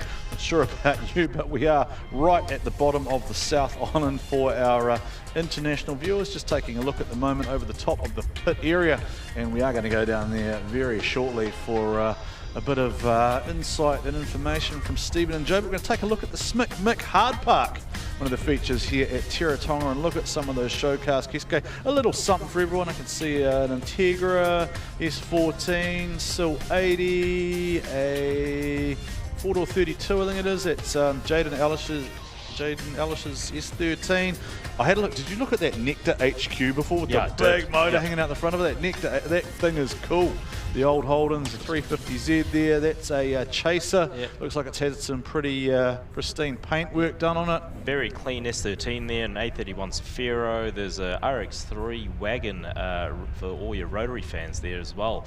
Looks very, very clean there. And a lot of cool cars parked up at the hard park today. All right, speaking of parked up and enjoying yourself, Joe Maulder down there in the pits. Hello, Joe. We've got Dean Young here. He is the Pro Sport champ who has stepped up to Pro in the 2026 season, and he's brought with him a brand new car. What do you call this colour? Is it titanium? Good question. It's something pearlescent wrap on the back, and then we just mixed up a random brew up for the front gold stuff and chucked some glitter in it, so something to stand out, make it look different. And it is looking beautiful, but is this the engine that you're already familiar with, or how is this drivetrain different to what you ran in Pro Sport? Yeah, so what we've done is stripped all the running gear out of our Pro Sport winning car. So the S13, pulled all the motor, gearbox, even the exhaust bolted straight in, and then just had to tickle up a few things to mate it to the new S15 chassis and whatnot. But yeah, essentially it's the whole running gear out of the S13. All right, so it's nothing new, it's your reliable package, and you're feeling really good about your foray into Pro? Feeling good, yeah. I'd be lying if I wasn't saying I was a little bit nervous, but these semis are something else to drive on, eh? Like trying to get used to them, trying to get used to keeping your foot in it to keep you on the track and stuff like that is crazy difference jumping up from the radial. But yeah, I'm here for it. Awesome, and you made P8 in qualifying, and you have to battle Adam Davies. Is there much track time that you've had against him before that's preparing you, or is this your first time against him? Last time me and Adam drove was on radials in Taupo probably 3 years ago, so nothing is preparing me for what's coming. We're just going to wing it. It's going to be super exciting. Got lots of faith in you. I think we've got Stephen down the line. He's further over in the pits. He's going to catch up with some other drivers. Cameraman is just going to turn around there. He's found us, and I found Ben Jenkins, who was watching Pro Sport in our commentary position. I've got to talk about Riley McEwen, don't we? He is a hell of a story on the opening weekend. Oh, the talent out of Riley. Geez, he can drive a car, can't he? So, yeah, there was an amazing run he had through, just getting pipped at the end by the ever so consistent Blake Miles. Yeah, the consistency, they're both of them very, very consistent. This wind, people go, oh, you're going so fast. Does it make any difference out here? It does for vision. The more wind we have that picks up, hopefully be in the right direction, it can take the smoke away from us. So as you see from outer zone 2 and 3 here, 3 through to 4, sorry, the smoke gets right in the way. So especially with these big grippy tyres we're about to see, they produce a whole lot of smoke. So the main thing is get that wind to blow the smoke away from us so we're not stuck in that pocket of smoke for the whole time. How are you feeling with your Phoenix Rocket in 2025? Yeah, really good actually. It's been a good test down here for that sort of car. This is the first time being on a big tyre for that car. It's had a whole lot of improvements over the last month with some incredible people helping me out, but it's going really well. All right, I'm going to leave you alone. Get out of here. Good luck. And we're going to just work down to with Sam Edinburgh. Was going to chat to us, but he had to have a wee. So now he's all happy and ready to go. We'll have a chat to Sam. Hopefully he's zipped everything up appropriately. So Sam, it's a hell of a battle you've got up against Connor Halligan, who just on the back of his qualifying looks very strong. So how do you get him? I think I'm just going to have to give it everything it's got and just try to stay as close as I can to him and follow his number one line, really. Yeah, I mean, when you know you're up against someone that's cooking right now, is it all about mental or is it all about muscle memory? Darren Kelly was talking about muscle memory, knowing the track and things like that. For me, it's probably more mental. it's just got to just get stuck into it and just go as hard as you can, really. VIP car ready to go? Yeah, it's ready to rip. What do you think? What do you make of a big crowd here today? Southern's turned it on for us. It's a great crowd. Obviously, there's a lot of car enthusiasts down this way, and it's good to see. Just don't get distracted and head into the Pines, because that's Speedway, okay? That's later on tonight. Correct. All right, Sam Edinburgh in the VIP car will take on Connor Halligan in one of our battles. So we're just waiting to, let's just say, clear the field of some debris, and then we'll get back racing. Warren, lots of people just cruising around here. I didn't realise you can actually just cruise around this track and have a good time, so to speak. Yeah, how good was that last night, Stephen? The track opened up for a couple of laps, and the entire field, just about anything that was still mobile of the D1NZ Pro Sport cars, were out there doing laps side by side with people in their road cars. And to be fair, we almost ended up in that queue because we were trying to get out of here. We just thought we might jump on there anyway, but we thought better of it and headed into town to enjoy some of the hospitality here in Invercargill and take advantage of the local culinary delights. But yeah, great to see the track is overflowing with people, keen drift fans down here in the south, and we love seeing them here. And we want to showcase the sport in a positive manner, because certainly what we've seen from the pro sport's been pretty special so far. And watching what it looks like is about to unfold from the pros as we get to the business end of proceedings. Keisuke, I'm looking at this tree here now. I don't know if you picked it up, but if Jeremy Slammett was to go through, he'd be head-to-head with teammate Luke Fink. So that'll be interesting. We've got Scotty D, who's aggressive, against Dan Caldwell. And Dan Caldwell just doesn't hold back either, right? He knows this track pretty well. We've got Stocky and Dave Steadman. We talked about that earlier, a couple of Tauranga rights. That looks really good. Dino Young, Adam Davies, another solid battle. And then we've got hard-charging Adam Whitehead up against Rhodey Knowles, coming off his best qualifying efforts. So there's a lot to look forward to, and that's without even mentioning Ben and Braden. Yes. Couple of young guys who just charge hard. So yeah, Stephen's right. Once the track is clear of debris, then we'll be good to go here at Teretonga Park. Reminds me of that radio call over the Bathurst, right? Debris. All right, let's go down to Jo, see who she's got with her this time. We've got Adam Davies. He wanted to let us know about some of the changes that he's made to the off-season that we're hoping is going to make him even more competitive this year. Yeah, g'day everyone. Yeah, so for the last, I guess 5 years, I've been battling with this car that I've dubbed Karen. But yeah, over the off-season we've actually made a change back to the factory manifold, intake manifold, and have made some really good gains with it. It's much more drivable. And just responsive, so it's making things a lot easier to drive. Like especially in the wet yesterday, any other time I would have been struggling. So yeah, the changes with going back to the OEM manifold. Who would have thought that all the R&D behind the OEM would make a difference? But yeah, so it had a drag racing manifold on it, which I've taken off and gone back to the factory one, and yeah, it's night and day what difference it's made. So yeah, it's awesome.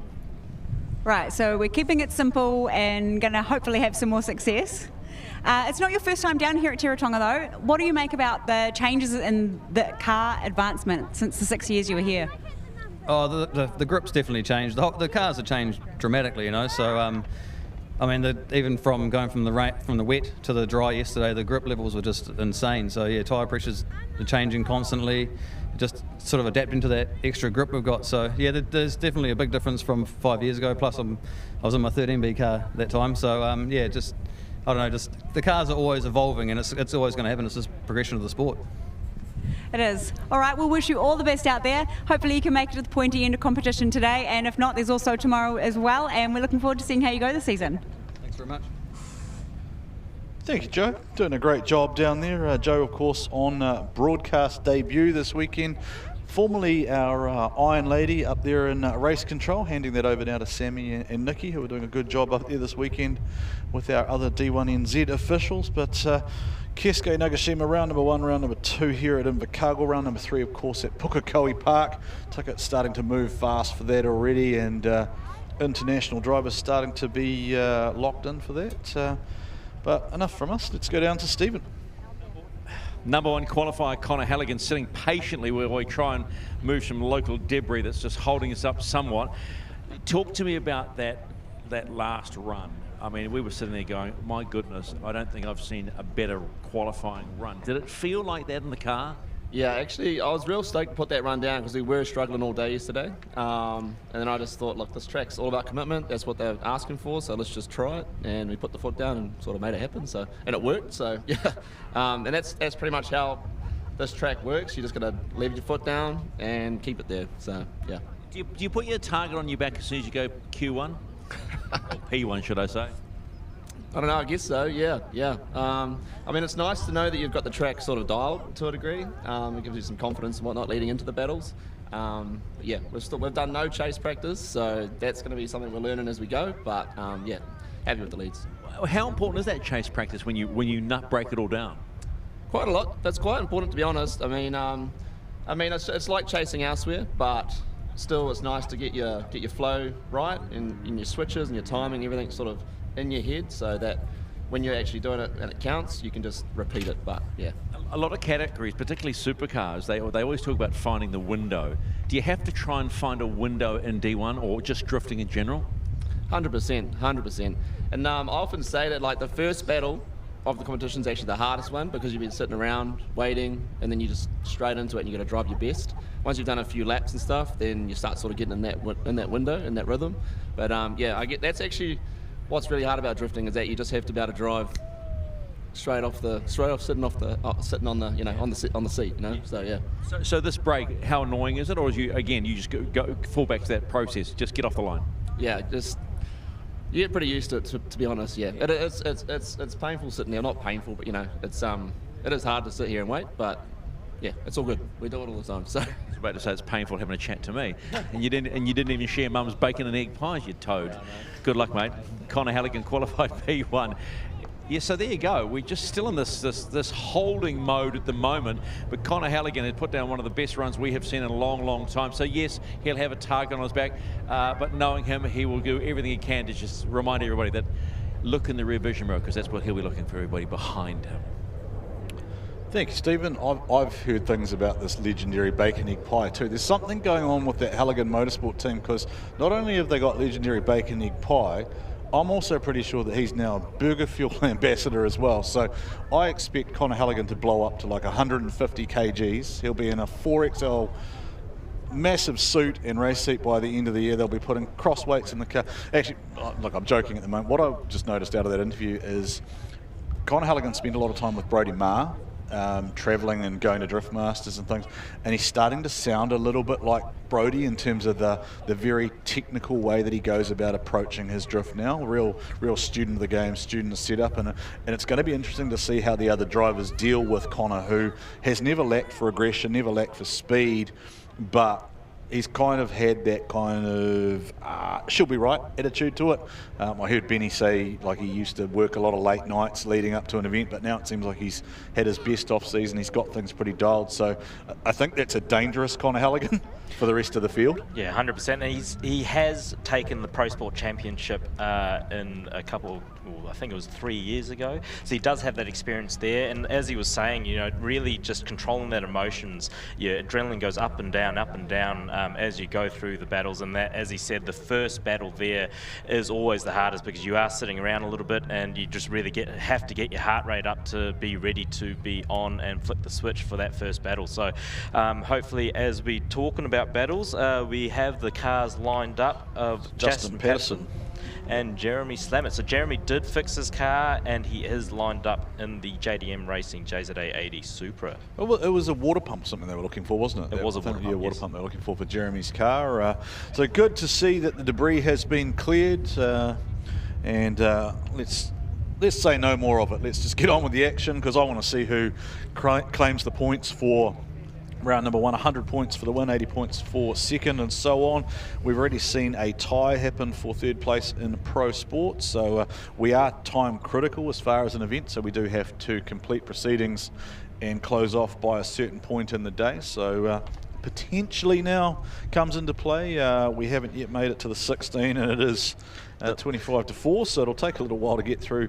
Usually those pointy end battles, just because you can't jump ahead, right? You got to, in this class in particular, as Ben pointed out earlier, 1.95 laps, these guys' tyres are done. Correct. They can't do it. They can't do another battle on the same set, so they just have to go back to the pits and change. And that comes back to the strategy now that's available to these drivers. Whoever has the highest qualifier points gets to choose whether they lead or chase. So again, when you're leading, you have brand new tyres or you scrub tyres, you still have that tread depth there, and on the second run you actually start to run out of grip. So it really comes down to strategy there against who you're with, what you do, how long your tyres last, how much mechanical grip versus tyre grip you have in these cars, because they can choose everything with all the different setups in the rear now, with WiseFab to GK Tech to anything that, you know, it could be homemade as well. A lot of guys have been doing tinkering in the shed, making things work, but it's getting to that pointy end where it's a lot of technical setup in these cars to make it work for those 2 laps. Yeah, I think this battle here is actually going to be a really interesting showcase of that, because Justin Patterson was really aggressive yesterday in qualifying, but it did look, as you picked up on his second run, like by about 3/4 of the way through he was out of tyre. So if he chooses to lead here, we know that Sam Edinburgh is pretty fast, so he could be out of tyre by 3/4 of the way through. Sorry, it's Jeremy Slemmett. Sorry, Jeremy Slemmett's no slouch either, though. So that was the point I was kind of making there, is that if you're going to run against these faster cars where they're 800-900 horsepower, there is that strategy that's going to come into play now. I think. Yeah, just looking back through, like maybe like Benny wasn't running out of tyre too bad. Braden's probably okay. Dave's pretty good at managing a tyre. Fanger Dan will be able to manage a tyre and get it through the sections. Yep. So yeah, it's going to be an interesting challenge for some of these higher horsepower cars. I think Dan Caldwell is probably at risk of being out of tyre by halfway through a second lap the way he's going. So this is going to be really interesting from a strategy point of view. And I actually think when we get to Bay Park, I think we'll see people elect to chase first. Yep. I think of those short tracks. As we finally get back underway, Keisuke, it is Justin Patterson choosing to lead off the line in the MTF-sponsored S15. Jeremy Slemmett in the chase position, and Justin Patterson out nice and wide there on the entry there, Keisuke, but a little bit shallow maybe through 2. Yeah, 100%, but at the end of the day, I mean, Jeremy's actually had to readjust his line to keep up in that 3rd, 4th outer zone. Justin maybe drops a line, but he doesn't actually waver his line going into that final outer zone and into the finish line there. So we'll see how that is, but Jeremy was looking really, really good on that initiation, as you can see here in the GT radio replay, as Jeremy has that proximity on Justin. Justin did a really good job in the outer zone 1 there, hitting outer zone 2, good switch. Jeremy kind of loses him here. I think Justin really has that car a little bit gripped up more than Jeremy. Jeremy hasn't had the practice to be able to suit and adjust to whatever is in front of him, and Justin makes a little bit of a potential wheel off as he comes across that finish. I think just looking at how much dirt came off the wheel as he rolled out of the section, it must have been a wheel off. What I was actually going to say to you there, I thought was quite interesting watching, was how little smoke was coming off the back of Jeremy Slemmett's car, which means see, watch through here, there's just not that much smoke coming off the car. Took quite a long way around the corner, so maybe I wonder if Justin is down a gear or something. He's generating really high wheel speed or something. But Justin will be up a gear, so he'll probably be in top gear, whereas Jeremy may be in 3rd or 4th gear depending on the gearbox he runs. But yeah, he's not, the car speed and wheel speed are about the same. That's why there's not as much smoke, whereas with Justin, his wheel speed's a lot faster than his car speed, hence why there's a lot of smoke coming out those rear tyres there. Which makes it hard to chase, right? And we haven't really had an example yet of that coming into play for the judges to call on to see if it has had an impact, just because it was notable to me that Jeremy just didn't have that smoke to start with, whereas most of the pros you do expect a similar level of going to V8 supercar term, tyre eagle, whatever you call it, tyre eating. Let's take a look here at Jeremy Slemmett's first lead run, but no, it's the same. So yeah, so Jeremy wasn't in the gas there, was he? He was a little bit off late getting on the gas there, but he's done a good job to adjust. A little bit shallow in angle there as he goes into the outer zone 4. Justin's really had to slow up for Jeremy there as they switch back onto that final outer zone and across the finish. So I think Justin did a pretty good job of trying to adjust to Jeremy. It may seem like Jeremy's car's a lot slower than Justin's here. Justin's just being Justin, right? He's a records or checkers driver, very aggressive, and he's just trying to stay there the whole time, but it's meaning that he's having to choose to position the car in different places on the track where he doesn't really perhaps necessarily want to be, because you can see there how he's stayed in the gas and pushed himself to the inside of the track to try and give him more room to maintain an angle, but then it made him drift back up the track and then come back down, and you saw he must have obviously hit a limiter or changed the gear there with the big wastegate flame popping out the bottom of the car. Yeah. So either Jeremy isn't going as fast as Justin thinks, or Justin's car is just such a rocket ship that he needs to maybe, to quote a term I've used in past in relation to a few other drivers like Sam West, maybe stop driving at the 120% and just drive at 102. Yep. And that will tidy up the little bits like that with the coming into contact with the outer perimeter of the track, which we know that the track officials and the judges don't always favour. But let's find out as Stephen tells us who the winner is going through to battle Luke Fink. It will be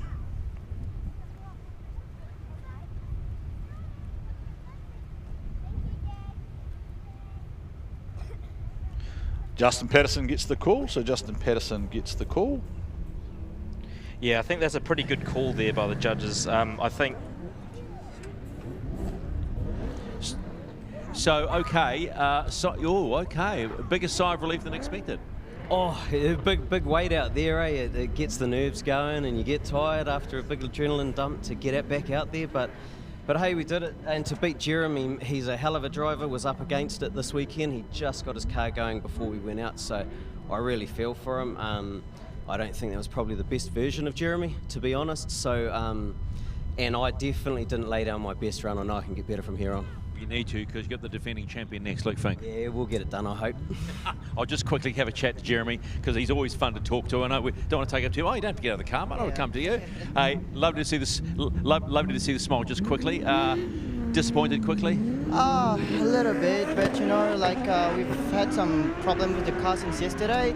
I couldn't do qualifying and did zero practice today. And straight when we went on the line, I lost the clutch, so I did pretty much a full run without the clutch, which made it kind of hard, and I guess he did a good job behind keeping up with the crappy lead I gave. But no, I'm still happy, you know, we'll try and fix it and get it ready for tomorrow anyways. Okay, we'll see you tomorrow. Thank you. Stephen, we just come straight back, and Connor Halligan has just chucked the car off the track, exiting the Smick out of 5. As we take a look at the replay here, Connor Halligan rocketed off the line. He was running away from Sam Edinburgh.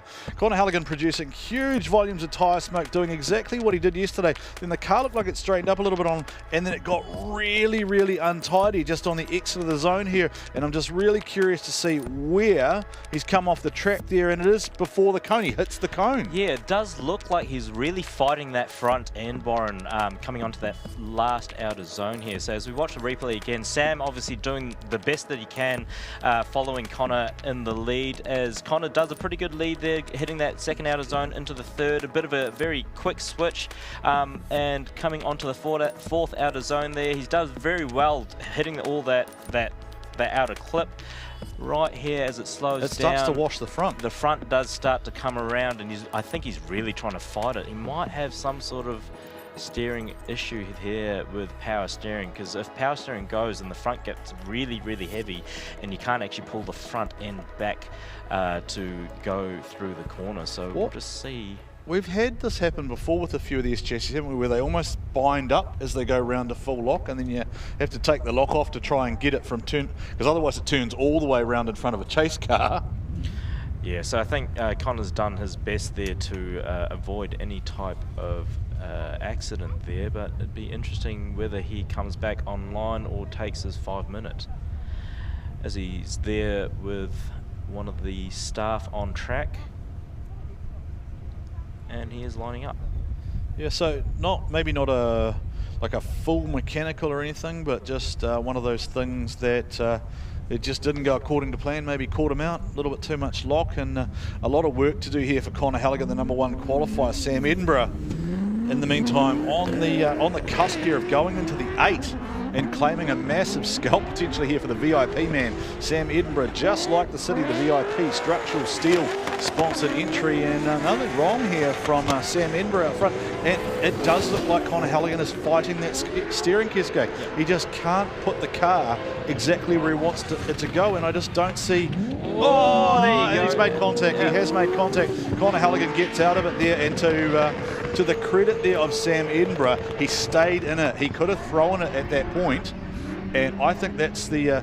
That's popped. I think that's taken the rear tyre off, is it? I think it's DB'd. Yeah, DB'd the tyre from the contact. Yeah, I mean, looking at this replay here, Connor's done a very good job keeping proximity. Sam's done actually a very, very good job in the lead there, putting on angle on full throttle, getting out to that third outer zone as they do a very aggressive switch into the outer zone. He's a little bit out there, but Connor's adjusting to his line, and right here is when Connor over-rotates. That's the same thing again. And then unfortunately has a bit of a bingle with Sam in the front there. Sam obviously doing his best to keep it online. He just keeps the foot down and gets over that finish. So well done to Sam there.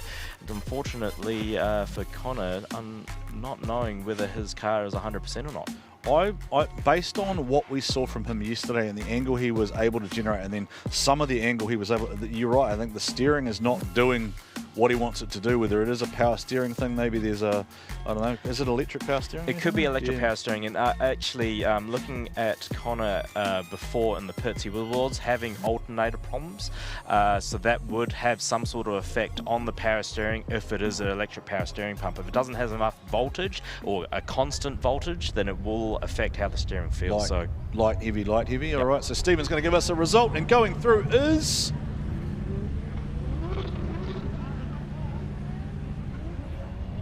Sam Edinburgh gets the call. Well, okay. Talk me through that one.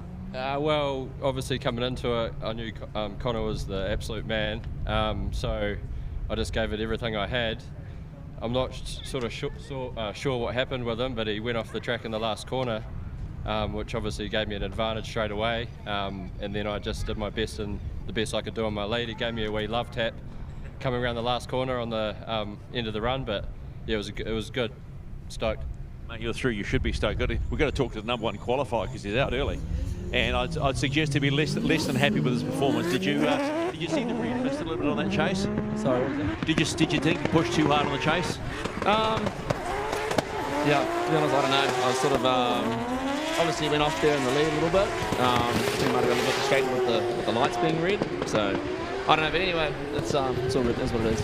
You know, we're learning on the chase, learning on the job, so. Oh! Okay, mate, we got to keep going. See you tomorrow. Mate, massive contact on track. Adam Davies has just drilled Dino Young after Dino went off the track. Let's take a look at the GT Radio replay. But Adam Davies, Dean Young out front was ugly. Yeah, I mean, he's actually done a good job there getting that first outer zone. He's missed that second outer zone there a little bit. He's had to just to get out to that third outer zone, and from here we need to have a look at that fourth outer zone. He's dipped a wheel, which might have adjusted his line to get, and he goes a little bit out wide there, slows up, and Adam really has nowhere to go, I think, and has collected Dean. Why is Adam heading up the track at that speed? Has he kind of been in the mindset of he was just hard on the gas trying to... He might have been playing a little bit of catch up because he does, Dean does get away from him from the third outer zone to the fourth as you watch the replay here. But because he drilled him hard, like that wasn't a gentle tap. You'll need to check both those cars, probably rear wheel alignment for Dean Young and front wheel alignment steering for, it'll give Simon Lee something to do, because I hope too that Adam's hands were off the wheel, because that was on lock when he smashed into him. 100%. Look at that. It's crabbed. It is crabbed. That is massively crabbed. It's definitely some rear arms and the wheel bent for sure for Dean Young there. Oh, Dino, the brand new build. I said to him, we did say to him, you can't make a bad looking car at all, can you? Well, he's managed to make it look a bit second hand now. War Wounds, the first time out, the first time it's been driven in battle. And she's been given a sledgehammer to the rear quarter by the man from Tauranga, the Mimico Hydrolink sponsored Karen, as she's known, the 20B car, being driven by Adam Davies. Just boom. I wonder if we can have that. Oh, I don't want to look at it again, but I do want to look at it again. Like, it was just... I hope Adam's okay, by the way, just because it was a hard drill and his hands were still on the wheel. And same for Dean as well. I mean, obviously at 360'd him after the hit, so hope both drivers are safe and sound after that. I'm sure Dean's still a good-looking man. He was quite stoked you said that yesterday on the broadcast. He's still a good-looking man. He's still a good-looking man, yeah. So, look, plenty going on here at D1NZ Round 1 down here in Invercargill, Teretonga. The locals are out in force. They've entertained us a little bit. They've put their own spin on the show, and now we're smashing into each other playing Demo Derby. The speed... Oh, look at that! It's a decent ding in the driver's door there for Adam, and obviously the impact would have been straight on his door. Where's the bar behind that door? Where does the cage bar run? Are the scrutineers going to have a look at that? No, hopefully not. I mean, I've had bigger dents in the door than that, and it was okay for me. So fingers crossed it'll be okay for Adam there as well. Well, your car was probably like a steel Corolla or something though, with like doors that weigh 400 kgs. Oh no, she looks all right still. The door's still open. Still get back in there. Are the hands all right there, Adam? Hopefully the hands are all right there, mate. It looks like he's given the thumbs up. He's still okay. I think he's talking to Rex and Simon there, his father and his crew member respectively. But she's definitely been given a whack. Yeah, the judges are also looking at the replay there just to see what actually happened, and really going through each little detail to see how to call that. Yeah, so that is the clerk of course who's talking to Adam. So Adam is giving the thumbs up and intimating that he is good to go. He feels like he's okay. He's not concerned at all. So he wants to go back out there, but the clerk of course ultimately is the adjudicator in terms of safety and making sure that both that he and the driver are keen to go, because if you let drivers make the decision, they drive things with 3 wheels and no doors at all. Yeah, it was just, it was, Dean Young was on it and then he was off it, and it just, as soon as it went, so we've seen this quite a few times today, right? As soon as you get off one side, it throws you back up the track on the other side, and then Adam closing at a rapid rate of knots, just bang into the rear there. Now, if you were trying to work out here, Keisuke, what caused this, I think it's Dean's mistake where he's gone off the track that's probably ultimately led to this. So therefore, that would mean that potentially Adam would go through anyway. And I think he's got there's an extra 10 minutes written into the rules as well, where there's a contact that's not your fault, but it does depend who is judged to be at fault within an incident. Let's take a look at Rody Knowles, the roadie from Rotorua. Rody Knowles, Amalgamated Roofing S13, up against Adam Whitehead, the Pertex sponsored S14 out of the Hawke's Bay region. Rody doing a really good job in that outer zone there. Adam's gone! He's gone! He's gone! Is he going to stop? Oh, he hit the wall! Oh, Adam Whitehead! We saw that's almost what happened yesterday to Tiger White, but now Adam is moving in the car. It does look he's all right at the moment, but that is a big one there for Adam Whitehead in the Pertex S14. Now he does look like he's moving around. I can see him moving his hands, I can see him moving his head, and he's just shaking his head in frustration. So let's see what happened. He got lost, and I picked this up, right? So Rody was on it, and then Adam stayed right to the inside there, and I think he's just lost. And then he suddenly found himself accelerating hard on the grass, and from there, you can see that the wheels are like stopped, but he's just got no chance of pulling that up. Yeah, I'm glad you saw that, Warren, because I mean, at the end of the day, I think he might have got lost in Rody's smoke there as he tried to flick back and switch into that third outer zone. So as we watch the replay again, Rody's done a very good job out here on the outer zone 1. Adam's actually had really good proximity, and Rody's done a really good job getting the outer zone 2. As you said, Adam's done a bit of a... Oh, no, that jumped. That suddenly went the wrong way, Keisuke, like something's broken. I think something was, I reckon if we can get an inner shot there, I reckon something broke on the maybe or just wasn't quite right there for Adam, and it's kind of chucked him that way, and you can see from his body language, he is just I don't even know how to, I'm not. I can't say what I can't say what's going through his mind at the moment, but he is not a happy man, and that is a decent hit. These cars are all kind of modular at the front. There's tubes and bars and stuff, but that will have moved some things around, you would imagine. Here is another one of the recovery vehicles. This one's sponsored by Macaulay Motors down here in Invercargill. Thank you to Macaulay Motors for your support of motorsport here in Invercargill, and thank you for getting Keisuke and I around the place as well with a beautiful Ranger Wild Track. Thank you, Macaulay, southernmost Ford dealer in the world, out there alongside Putahi and his team from Smart Steel, who are our recovery team for the D1NZ season. But that's going to be a flatbed tow, mate, and that's going to be also, I would say, there will need to be a realignment at least of those tyres that will be probably being looked at by Nat right at this point in time. So it is good to see Adam out of the car and obviously safe from that crash. He's still looking at the damage just to see what really went wrong there. But anyone who ever says I don't need to wear an FHR, I'd show them that. 100%. Like as somebody who has had incidents in a race car before, I would never drive one again without having some sort of restraint or something. It'll still hurt, it'll still be sore, but it's not going to be anywhere near as bad as it could be. Joe, down to you in the pits. Yeah, I've jumped back here. We had Adam Davies come in. His door, as you saw, was a complete banana, but it does actually shut. So the judges deemed it Adam's fault, so he didn't get to work on his car unless he called his 5 minutes, but he's happy to go back out without working on his car. So he has done that. He's left the Mimico pits. Dean Young does have 10 minutes to check his car because he was deemed not his fault.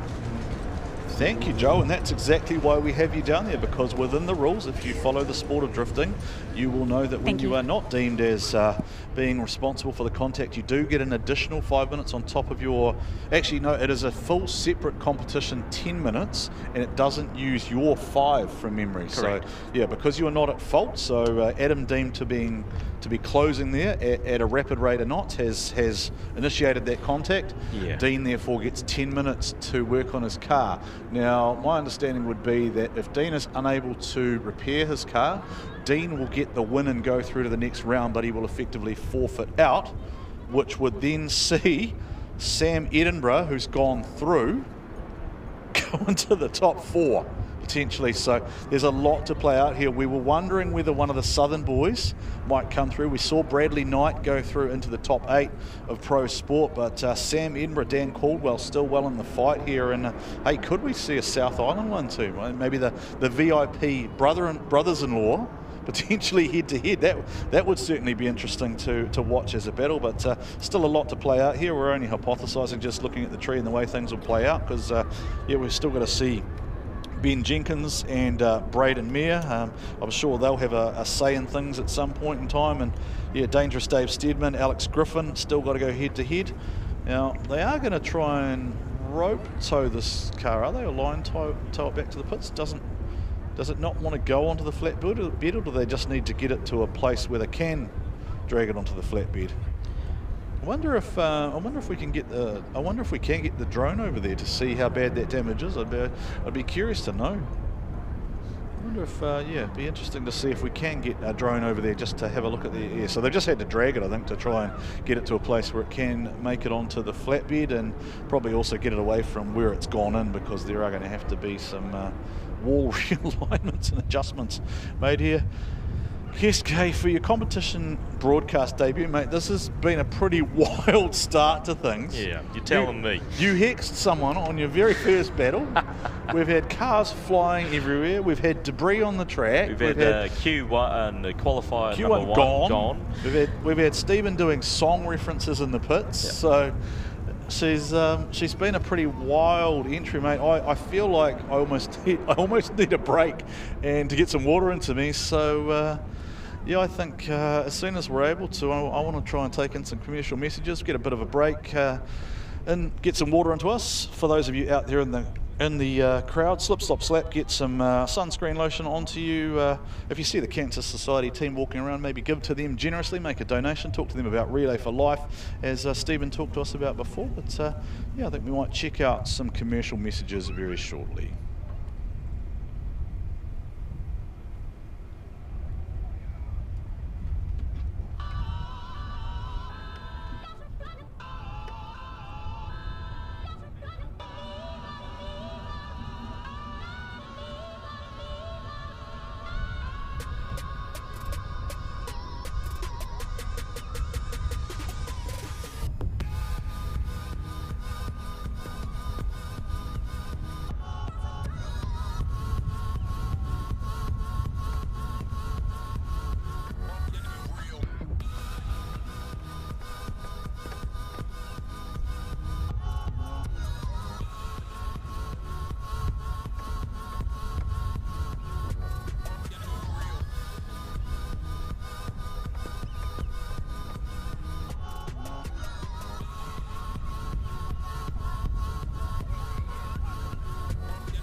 NZDT Radio. Experience ultra high performance. Black Friday is back at Link ECU. 12% off plug-in ECUs, wire-in ECUs, Razor PDM, and we got 12% off select accessories. 15% off the G5 Voodoo Pro ECU, and this sale is going to be running from November 3rd to November 28th, so don't miss out.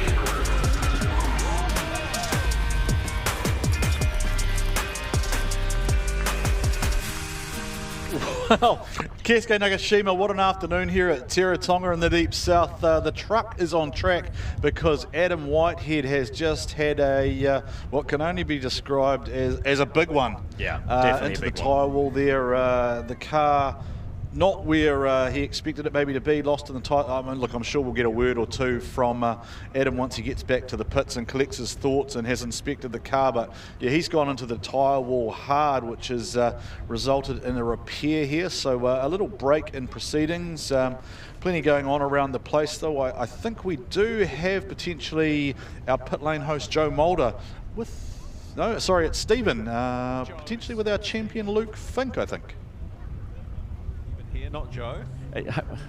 I'm not that tall, pal. Or you're saying you're tall. Defending champs in the house. What do you make of your progress so far? I have had a rough day. You know, it's always exciting, this drifting stuff with cars and problems and whatnot. But I can't even blame the car for the start of my weekend. I missed out on a majority of practice due to my poor memory and not realizing I didn't have an NZ drift license. So I wasted half my weekend here without a license and not being able to drive. Finally got the car, had a few dramas, but the JDM boys got onto it. Then earlier today, big fire. I was on fire. I just actually looked at the GoPro. I was in fire for 2 whole minutes. Damage? Yeah. How much? We're out here, so it's mostly stuff we've replaced. A lot of politics? It's stuff we've replaced, and we've had help. We've had one of the drivers from Pro Sport. His name's Luke as well, so good fella, but he's lent us a loom to get us going for today. So anybody in TV world that's anywhere near Invercargill, we need an LS1 coil pack loom. So great place to have a shout out for it, right? Yeah, perfect place to use the power of broadcast media. Mate, you said yesterday you're going to have to nurse the car. That was yesterday. Is it still the case now? Because I sometimes think with you, it's, we'll just tell them a nice story and then I'll go and just rip them to shreds. What am I hearing? All right, so there is an interesting story from yesterday. I just thought the track was super grippy. Turns out I didn't have boost.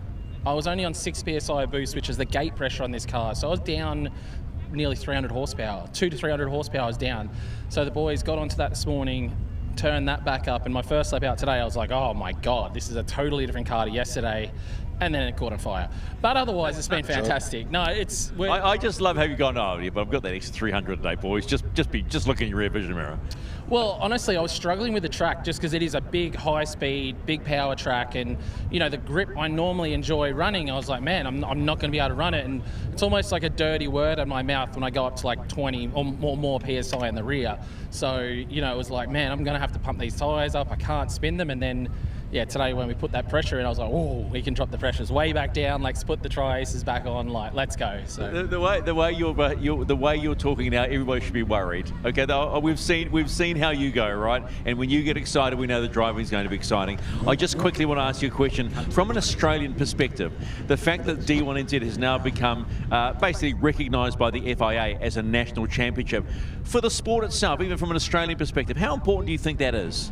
No, it's fantastic. Obviously, more seen on a wider scale. Like, we know we're a serious sport, but, you know, there's a lot of people in other motorsports that do look down on it. It's not a real sport, or they don't understand the judging concept and all that sort of stuff. So, yeah, we get to go there and, you know, people like yourselves can be put up for awards for, you know, doing a great job here with drifting, and I think it's good. It's win-win for absolutely everyone. Yeah, all right. You go back and enjoy that extra 300 and just try not to have the car on fire, okay? Well, yeah, nice tyre fire would be cool. Yeah. Yeah. All right, there's your defending champ, Luke Fink. Let's get back to business, shall we? Oh, Oh, he's always having fun down there, isn't he, Keisuke Nagashima? So, look, we do have a bit of a repair going on track at the moment. So, I believe we're going to take a look at an earlier interview with Zalia Mir. Hi, I'm Zalia Mir. I'm 18 years old. I drive the authentic Honeyco C33 Laurel powered by 1JZ, and I'm from Teretonga. I finished school. Yeah, I'm in between studying nursing. What got me into drifting was seeing my dad drifting and my brother, and being in the pits for about the last 6 years made me really want to get into it myself and feel the adrenaline on track. This season, I'm looking forward to most probably just consistent battles and learning new tracks as well that I haven't tried before, and that'll be great, yeah. And off track, probably just getting more in the drift community and putting myself out there a bit more. The round this season I'm looking forward to is Gisborne because it's a bit different from the usual D1NZ tracks and it's a new one, so it should be good. I drive a Nissan C33 Laurel, and some upgrades I've made this season. I went from an H-pattern gearbox to a TDI sequential gearbox, and also a winter's diff, which should be good to try out and different. My journey with drifting has been a family affair, from seeing my family in the pits and pitting for my family to driving myself now. My crew is very important to me, and everything behind the scenes is all them. I just drive the car, and I'd love to thank my parents, as they are the only reason I'm out on track. So my dad drives a Triumph. It's a bit different, and it's quite cool to see him out there and having fun himself. And my brother drives a S14.9 Sylvia, and it's really great to see him out on track too, and seeing him compete. A challenge I've set for myself is putting myself out there more and pushing beyond my limits and trying new things. Girls in motorsport is definitely a growing part at the moment, and it's great to see girls out on the track. And some advice I'd give to women wanting to get into motorsport, definitely just send it and do it, because it's great to see girls out there getting out there and doing it. It's definitely not as scary as people think. It's quite scary at first, but it definitely gets better. Drift drivers I would love to battle one day, it would definitely be my brother, because that would be a very great battle, I reckon. It'd be good to see me and him out on the track together. So in the future I see my driving style smooth and still a bit aggressive, but calculated as well. I would love to compete overseas someday at an event. At the moment I'm just looking for drifting, but if I ever get the opportunity to do any other motorsport, I would love to, and I'd be open to any opportunity, because that would be great. Drifting for me is a really adrenaline-filled hobby, and I'd love to partner with people who share the same passion as me. Just all the blood, sweat and tears that goes into it, especially like my pit crew and all my family, like everything they do, it's just, you don't see what goes on behind the scenes, but just follow along. It'll be a great season, plenty of good battles, lots of great drivers competing, so it'll be good, and new tracks as well. Hi, I'm Zalia Mir, I'm 18 years old. I drive a Nissan C33 Laurel powered by 1JZ, and see me at Invercargill round 1 and 2. Wow. How good is that for a segue? We go straight from Zalia Young Z into a battle featuring her brother, Braden Mir, authentic Honeyco on the side of both cars. I didn't actually know that Nick had a drift car as well, the dad, so how cool is that? Maybe we can see him. Speaking of people we're pretty familiar with, our broadcast colleague Benny Jenkins, Benny J, out there for Phoenix Radiators. He has the lead position. He's taken the wing off the rear of the car to try and pull a bit of grip out of it, try and get a bit more angle into it, and it looks like he's doing a pretty good job there, Keisuke Nagashima. He's benefiting a little bit from watching a few runs, I reckon, from broadcast. 100%, and I think Braden's actually done a really good job there to get that proximity back up onto Ben through those last three corners. So good run from Ben, good lead, and good follow-up chase from Braden there. As you can see, there was a little bit of a gap on that first outer zone. Ben doing a very good job getting to that first outer zone in the second as they both switch. Braden makes up that proximity as Ben comes into the outer zone 4, does very well, smoke bellowing from those rear tyres there out of the Phoenix S14 as Braden tucks in and tries to close up that gap to Ben there. Yeah, Braden's an interesting driver because he first sort of came to most people's attention through his efforts at Mad Mike Summer Bash when he was a largely under-spec car, and the story behind it kind of goes that he borrowed 265 wide tyres just to be able to compete and bolt them on the back there with a lot of guys. Ended up on the podium, right? And that's always something that usually sets you up pretty good stead. And last year went to fourth, I think was his best result in pro. So pretty solid effort from young Braden Mayer. Also a very fit young man in terms of he's a boxer and a runner. So yeah, I've seen a bit of footage of Braden taking out more than one boxing match, and a legit boxing enthusiast. It'll be interesting to see Ben Jenkins and Braden Mayer actually box it out in real life. There's a bit of a size difference, but yeah. Well, Braden's taller, but Benny's maybe, I don't know, but Braden looks like he's got some levers. Like he's got some long arms. He's got bigger reach, I think. So. Not always suggesting that our drivers should fight each other. No. But if you want to for your entertainment later on. We don't suggest things like that. They're fighting on track at the moment. They are duking it out, head to head.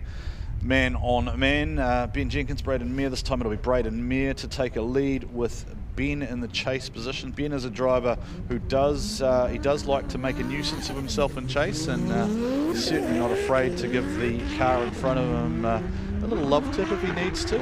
As Braden goes into outer zone 1, he's a little bit off there as Ben does his best to follow Braden's line there. Braden's coming into outer zone 3, absolutely nails it there. Good switch from him, goes deep as Ben is very deep and gets lost in the smoke in outer zone 4.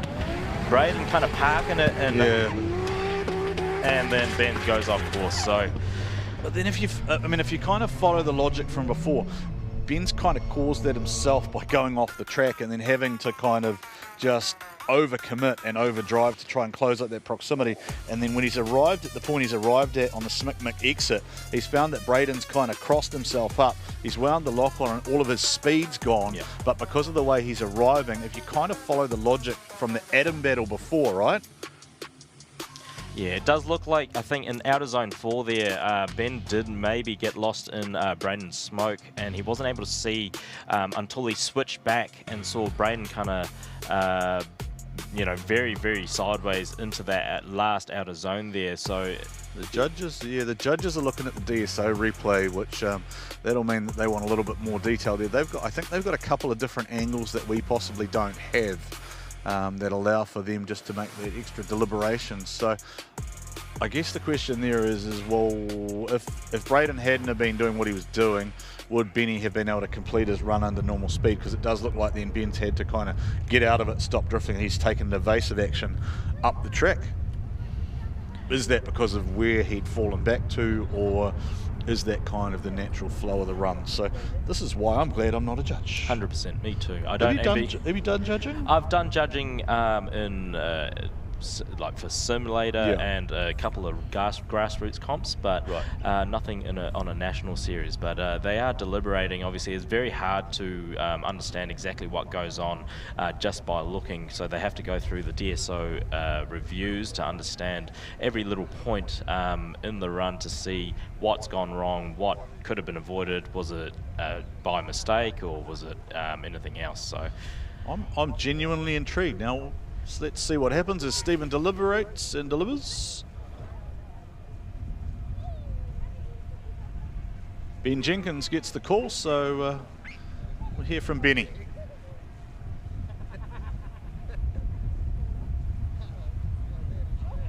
Benny, I'd suggest just maybe a little relief, because that was a little ugly by both, particularly your chase. Yeah, not the greatest, you know. No, maybe I did a better job at commentary this morning, I don't know. But no. Hey, look, ever-changing conditions out there at the moment, and we had a long time since we were actually in the car. Yeah. So just coming to grips with the track, and I think it's a little bit slipperier now. So, hey, we'll go back, the amazing crew, we'll get it turned around, and we'll go on into the top 8, I think. Not a bad return, is it? Oh, yeah, and you did a good job of commentary, by the way. You just take that, okay? Just quickly to Braden Mayer, because I know we've just got a little bit behind with the boys throwing themselves in. Tough, huh? Yeah. No, I got gapped in my chase, so yeah. Were you happy with your lead? Yeah, I found it was pretty good. Yeah, how's the car rolling? Oh, perfect, primo. No, haven't touched it all weekend, so touch wood, it keeps going. Yeah, just touch wood. We'll see you tomorrow. See you tomorrow. That, of course, is big brother to Zalia, who we saw before, Braden Mayer. And Ben locks himself in. Yep. Stephen, throw a little commentary shade at Ben there. Just keeping him in his place. I think he put shade on himself, mate. But hey, we've got the battle from Adam Davies and Dean Young. Dean Young obviously able to fix the vehicle to get into line as he comes across. Adam doing a pretty decent job. I think it was a little bit on the inside there. Dean's doing a decent job to follow Adam into the outer zone 3 as they switch back onto outer zone 4. Dean doing a very good job there. Hopefully doesn't get caught out. No, he's done very well to adjust to Adam there as they come around onto that final corner. So correct me if I'm wrong, but Dean would be in an advantage of 10-0 from the first run, right? Correct. So effectively you would think that Dean probably is odds on to go through unless he had for some reason incompleted that. But as we look at the GT radial replay here, Adam's done actually a decent job getting into outer zone 1. He has gone a little bit inside there and is a little bit out of outer zone 2 as he comes onto outer zone 3, switches back. Both of them very deep into outer zone 4 as they switch back into the final zone there. Adam, a little bit of a hesitation there had to adjust the front end to make it around that corner as they both go across the finish line. So I think you're right there from the first battle where Dean was leading, Adam was at fault. I think from the judges' point of view, it seemed like Adam was on a line where he was going to go offline anyway, trying to catch up with Dean, and that's why he was at fault on that first run there. So moving right along here, Keisuke, trying to make up a little bit of time due to a few incidents and debris and bits and pieces. So we're sort of just locking into the top 8 here, but a pretty good day here at Invercargill so far. Judges are still looking at the replays there at the DSO screen. Andrew Redwood, Darren Kelly, Taylor James, assisted by Sammy and Nikki up there in race control. Only possible options A, B or OMT can be locked in, so waiting for that result to occur. We do have Sam Edinburgh already through into the 8. Has that call been made? Dean Young official? We're looking waiting at for it it now. Just waiting for Stephen to lock that one in, but you and I think we know what's happening because of the initial run, but that will make it official as soon as Stephen points at the winner.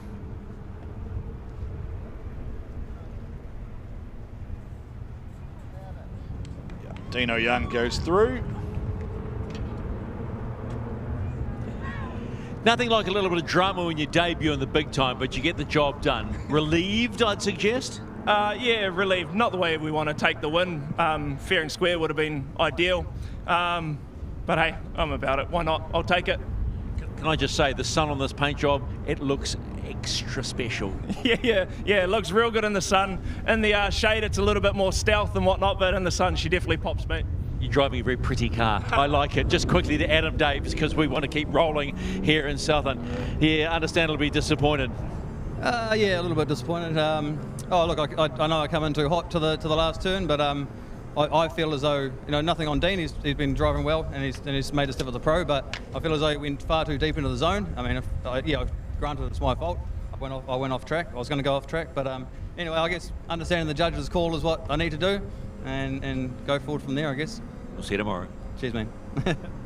So just a note here, just for purposes of educating our audience, no result is deemed final until 10 minutes post the conclusion of a round. So Adam Davies is entitled to request a review if he wants to fill in the appropriate forms, if he thinks there is something there that the judges potentially have missed that is, I guess, under the sporting rules. So it would be quite tough, I think, Keisuke, to maybe make a case, just because you'd probably almost get to that dual fault point maybe, and then that likely outcome would probably be something like a one more time. So I think being a dual round, you'd probably just move on and keep your powder dry for tomorrow.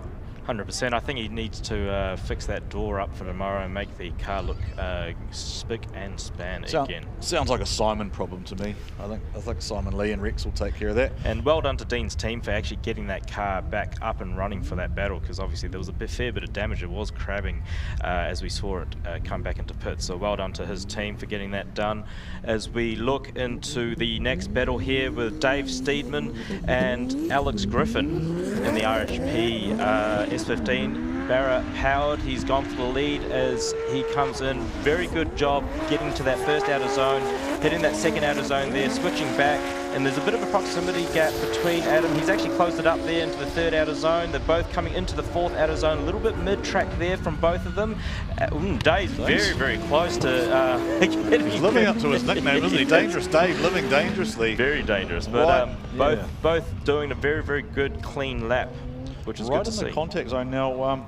I'm not sure if we've actually had an official call on Rhodey versus Adam. I hadn't written it in, but I have seen over race control that the paramedics were checking Adam, so that would lead me to believe that Rhodey probably has gone through there. I think Adam will probably, they'll be checking him out to make sure he's okay to go for tomorrow.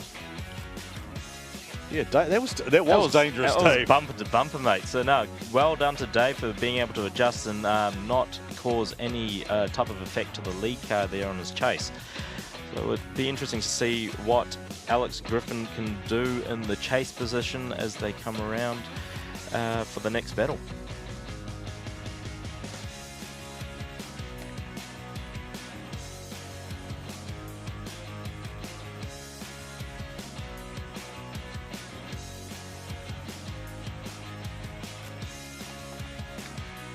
Just letting it play out here, just letting you enjoy some sights and sounds of D1NZ, the National Drifting Championship, now a affiliated and sanctioned series under Motorsport New Zealand for 25-26. Keisuke Nagashima, the 205 king, in the box with me, Warren Sare. You're a semi-regular voice over a couple of decades now. Hey, Keisuke, how did you end up in the box with me, just out of interest? Weren't you supposed to be driving? Is that a story for post-battle, maybe? It might be, yeah. You got a bit going on at the moment, but we've got a bit we can talk about. Next time we get maybe closer to a commercial break or something like that, we'll bring that story to life for our, no doubt, interested watchers out there in live stream and Sky TV lands.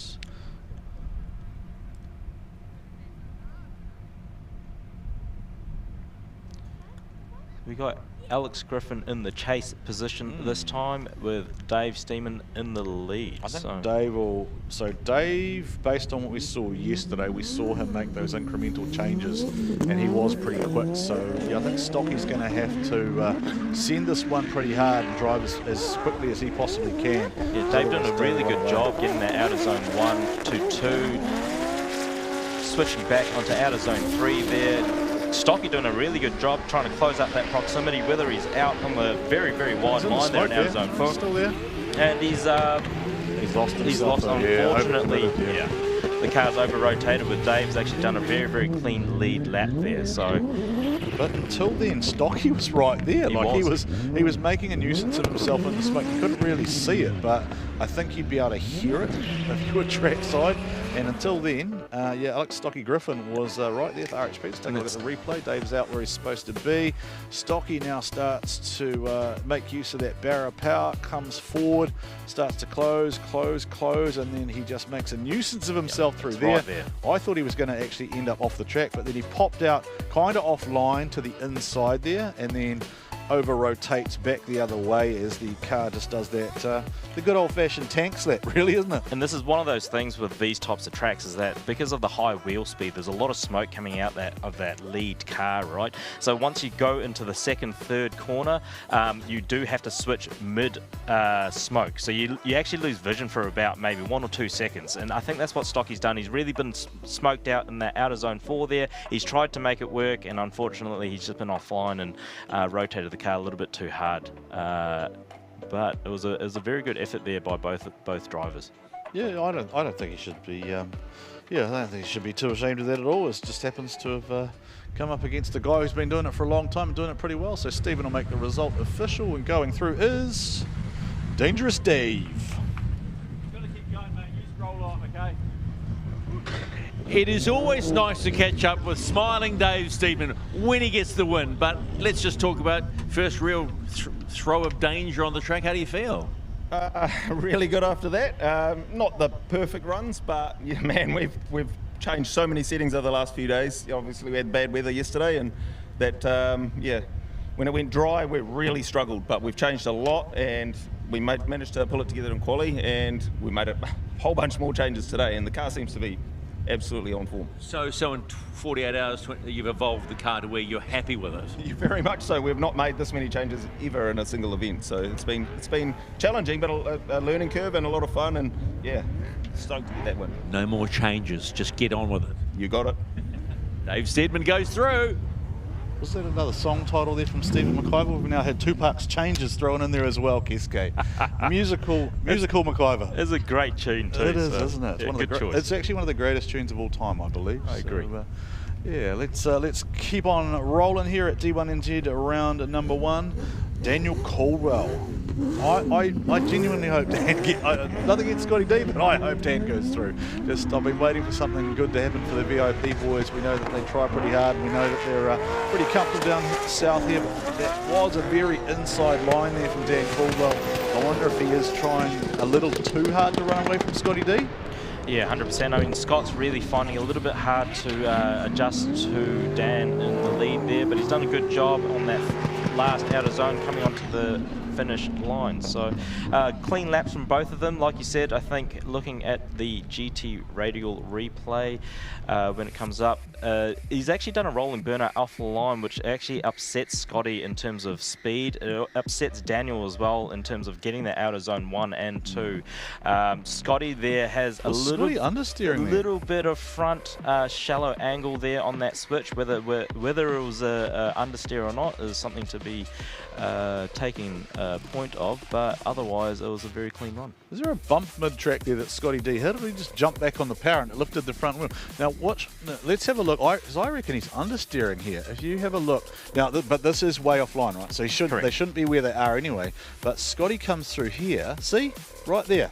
He's actually almost understeered the wrong way, and to the point where the wheels are almost flat. So it's certainly not inch perfect, but you go back to kind of the way the judges have been very heavily focused on that first section, and maybe it all goes back to the fact that, as you pointed out, rolling burnout entry maybe has upset Scotty D, and from there, is that the ideal chaseable position for him? So yeah, we'll let the judges adjudicate on that one. We do have one VIP car already in the top 8. Will we potentially have 2?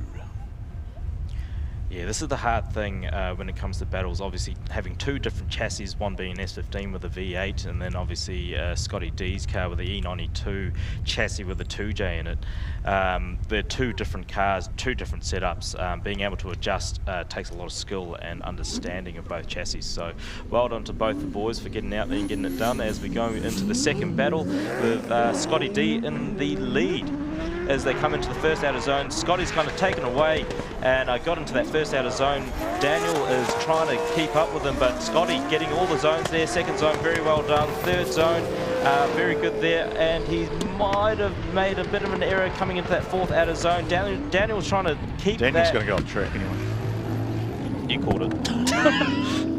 You could see that coming because he was just so far back that he was committed to that middle line. He was playing catch up. And as soon as he committed to that middle line and stayed on the gas, there was no way that car had the side-to-side momentum that it was going to make that exit zone. 100%. And it seems to be a common trend with a lot of these battles that we're seeing today. It's one of those things where if you get left behind on that first outer zone to second outer zone, you do try and make it up here in that fourth outer zone, but then you're overshooting because you got too much speed for that final outer zone there as they come into that last inner clip and over the finish. Probably quite lucky we almost didn't have a repeat of the earlier incident there. It looked like it was almost going to happen, but I think I almost feel like Scotty maybe saw or heard him coming and jumped back on the gas just to get around that corner. And Daniel's actually got on the brakes just to avoid that that crash there. So because he goes back to that middle line there, right, and then shoots through the middle of the track, and then he's too far up because he's got no momentum to come back the other way. He's actually gone, Daniel's actually gone a little bit too wide and gone off the track.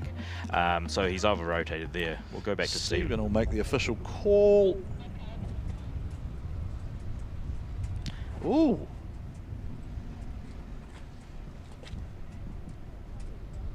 You got the win. You don't look that excited. Well, I'm a bit surprised, really. Yeah, it was a bit of a messy one for me, but yeah, I'll certainly take it, that's for sure. I'd be jumping up and down if we get the win at this track. What's going on at the moment? How are you finding it? Yes, it's a tough track. She's long, she's big, she's full noise. No, it's good fun, yeah. It's a good race with old mate too. All right, get out of here. Get ready for the next round. Just quickly, Scotty. You're right. Did I hear something about the motor? Yeah, it definitely isn't happy. Well, I just came into that last turn and it's just missing all in that outer zone. So I don't know. Definitely doesn't sound healthy. It stopped on the way in. So all right, mate. Not good. All right. See you tomorrow. Sorry, mate. I'm just thinking out loud there, Keisuke. I wonder if that was deemed to be an understeer straight line and we have 0-0 chases, so it's gone back to the lead runs potentially. Yeah, I think so too. I mean, as Scotty was saying, he was having troubles, engine troubles with his car, missing on those outer zones. So whether he's actually slowed up and made the chase car make an error, which would cause him being at fault. Yeah, that seems the most likely explanation. So yeah, we've got a straight line 0 chase from Scotty, which means Daniel does a lead, then Scotty does a lead, and then his lead was certainly not pretty at the end there. So we watch Fangadan, a wily old coyote for Castrol Edge, and he's kind of lured if that's the right term, Clayton Daly to try and play catch up, and Clayton's got Messi in the chase position there, and he's going to go off too. Oh no, he's kept it on track. No, he's gone. He's gone. So I mean, the afternoon's unwinding here, Keisuke. Yeah. I was going to say, I mean, it's a bit of a vast difference in contrast in cars. Obviously, Fangadan in the Mustang, powered by Coyote here, and Clayton in his brother's Pro Sport LS-powered S14 as they come around on the first corner. Fangadan does a very good effort there, getting into the first and second outer zones, third outer zone, and Clayton's actually playing catch-up here, right? Yeah. And this is what we've been seeing throughout the battles here, is that when they play catch-up, they start to overspeed on that last final corner. If they can't actually manage to get the grip and throttle through that corner, they ended up flying off. So that's what we've seen here, I think. Now, has it been... Oh, so is that the first time we've seen someone do that on the first? No, Adam did it on the first too, didn't he? So what I was just going to wonder then was whether that was the tyre running out on the second pass or not, potentially. But no, I think this is... You're right, that's just mid-track catch-up, right? And then just... yeah, not able to drive it around the last corner, and I think we finally, maybe hopefully, have sorted out our ability to talk to the judges. We certainly will try and bring them into play a lot more tomorrow. Unfortunately, we have had a lot go on here today at round number 1, so we haven't really been able to talk to the three wise men as often as we would like, but we will remedy that tomorrow because we do want our fans to be as across decisions as they possibly can be. I don't think there's been too much that's controversial today, Keisuke. No, 100%, but it's always good to get a bit of clarity to understand how the judges are thinking and what they're seeing. So, yeah, I mean, as we go into the next run with Fangadan and Clayton Daly, Clayton will be in the lead this time, and it'll be interesting to see what Fanga does here, because he does have a bit of a advantage in terms of vehicle versus Clayton here. As Clayton comes into the first outer zone, he comes off a little bit shallow off that zone, hits the very wide of that second outer zone, going off a little bit into the dirt. Fanga catches up to Clayton there as Clayton goes into that fourth outer zone. He does a pretty good job being out in those outer zones as they come into that last outer switch, and Fanga's done a really good job being very stable behind Clayton there, and both putting out a pretty clean run. I think Fanga's probably just shown us veteran experience and know-how there. I was going to say right before the run started, you watch, Fanga will sit back, he'll allow Clay to kind of start the run off the way he wants it to go, and then from there Fanga will work out where he can reel him in, he'll work out where he's got advantages. He's just like one of those old fighters who just has that fight craft that knows exactly how to do this, and you watch here where Fanga knows exactly what his car's going to do. So he sits back there and then he launches forward, but then he knows he can wind that angle on, and we are going to have a chat with our wise men. Mr. Kelly, I believe you now have a microphone and you're able to talk to us. So there's a few interesting things going on this afternoon. Talk us through some of the things that we've seen that maybe might be a little unclear in our fans' minds. Yeah, there's been a couple of challenging battles in the last few. One of them, the one with Connor. At the time, we were reviewing every angle and every point of the run that we could. Obviously, he went off at the end of the section there. We were trying to find a angle where we could see the track lights because they had apparently gone red throughout the run. It looked like he'd continued on without knowing that.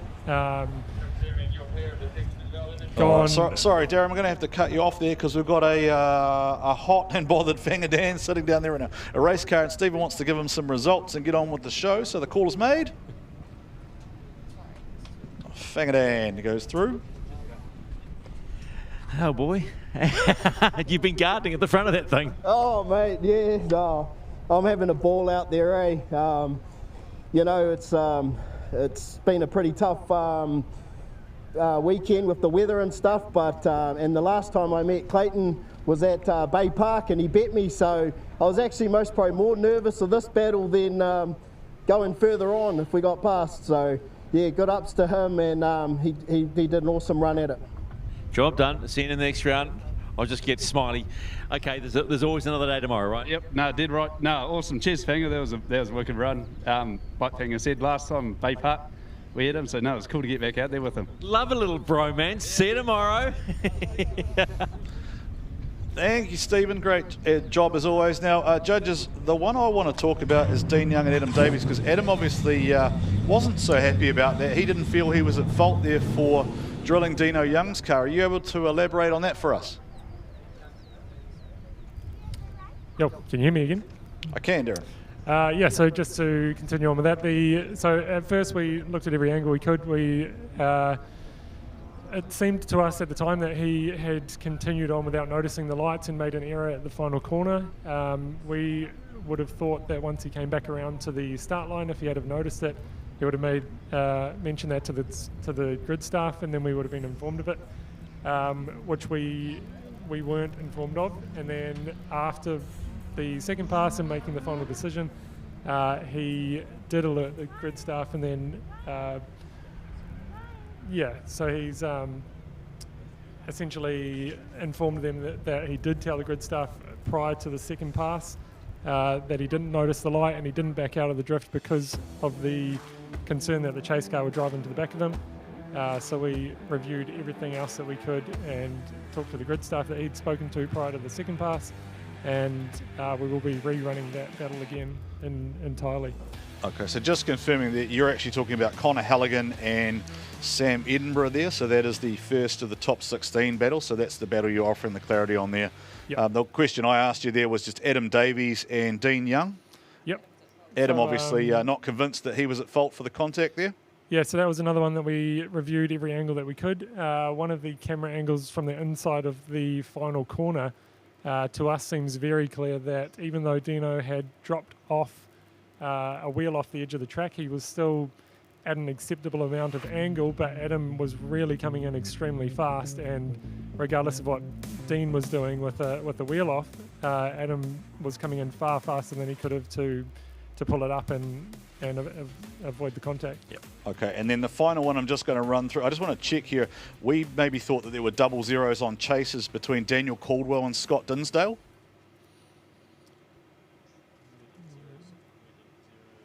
We're just having a look at that now. Yeah, so Dan seemed a bit confused that he'd got the win over Scotty D, and Scotty D saying he had a mechanical maybe, but just for that one. So Scotty zeroed on the second part of that run. It looked like he was struggling a little bit in the chase run on the first pass, because it seemed to be either struggling to get the power on or that it was gripping up through the midsection. So it was a bit of a scrappy first pass.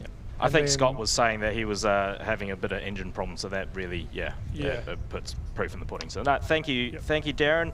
As we go back into the last battle of the top 16 with Luke Fink and Justin Patterson. Luke Fink in the lead in the JDM Racing 180SX, and Justin Patterson in the chase there in the MTFS 15 as they come into the first outer zone. Luke doing a very good job staying out very wide in that first outer zone, coming into the second outer zone very good. Justin, something's gone on there. He's misjudged that switch, I think, as Luke keeps going into the fourth outer zone and makes it around the circuit. But unfortunately for Justin Patterson there, he's really read that wrong after that first switch. Well, he got aggressive, didn't he? So he sort of tried to Luke Fink.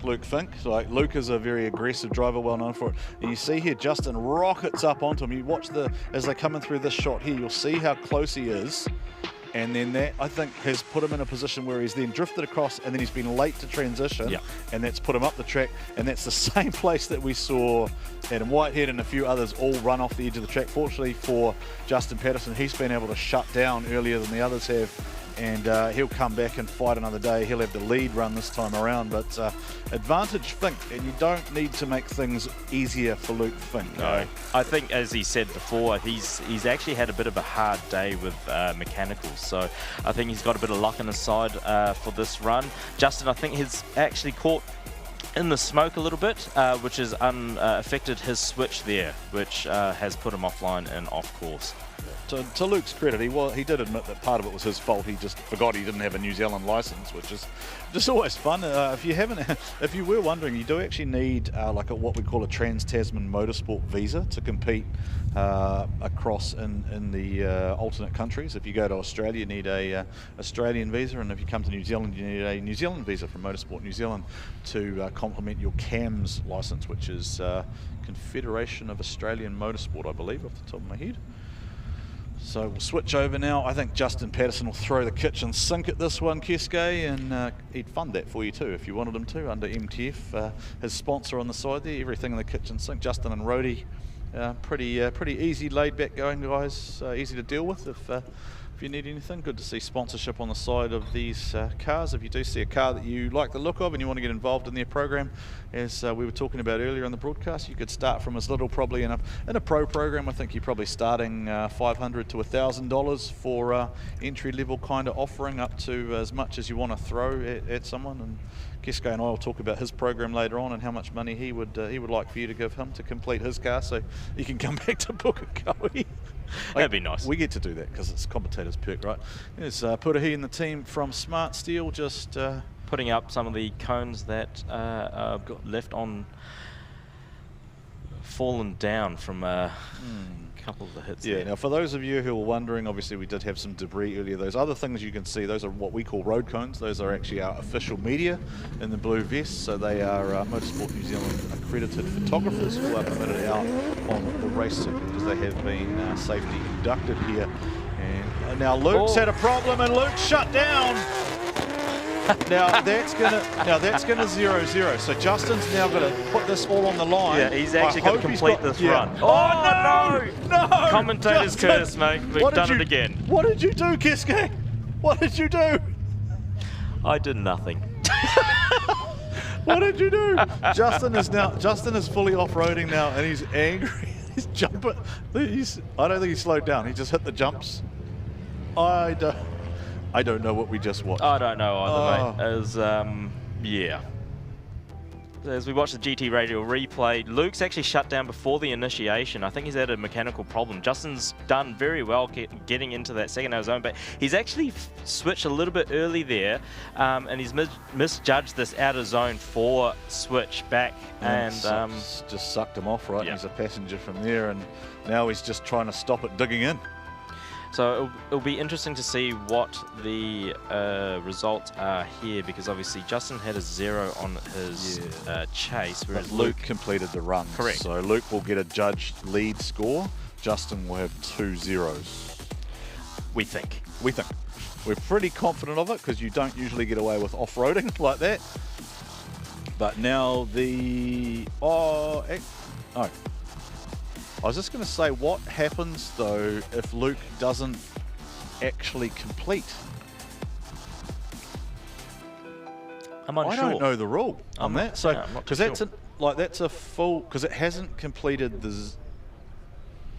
Yeah, he's definitely had a mechanical issue there. No, but you're the chase car, so you're not obliged to complete the. But he didn't initiate.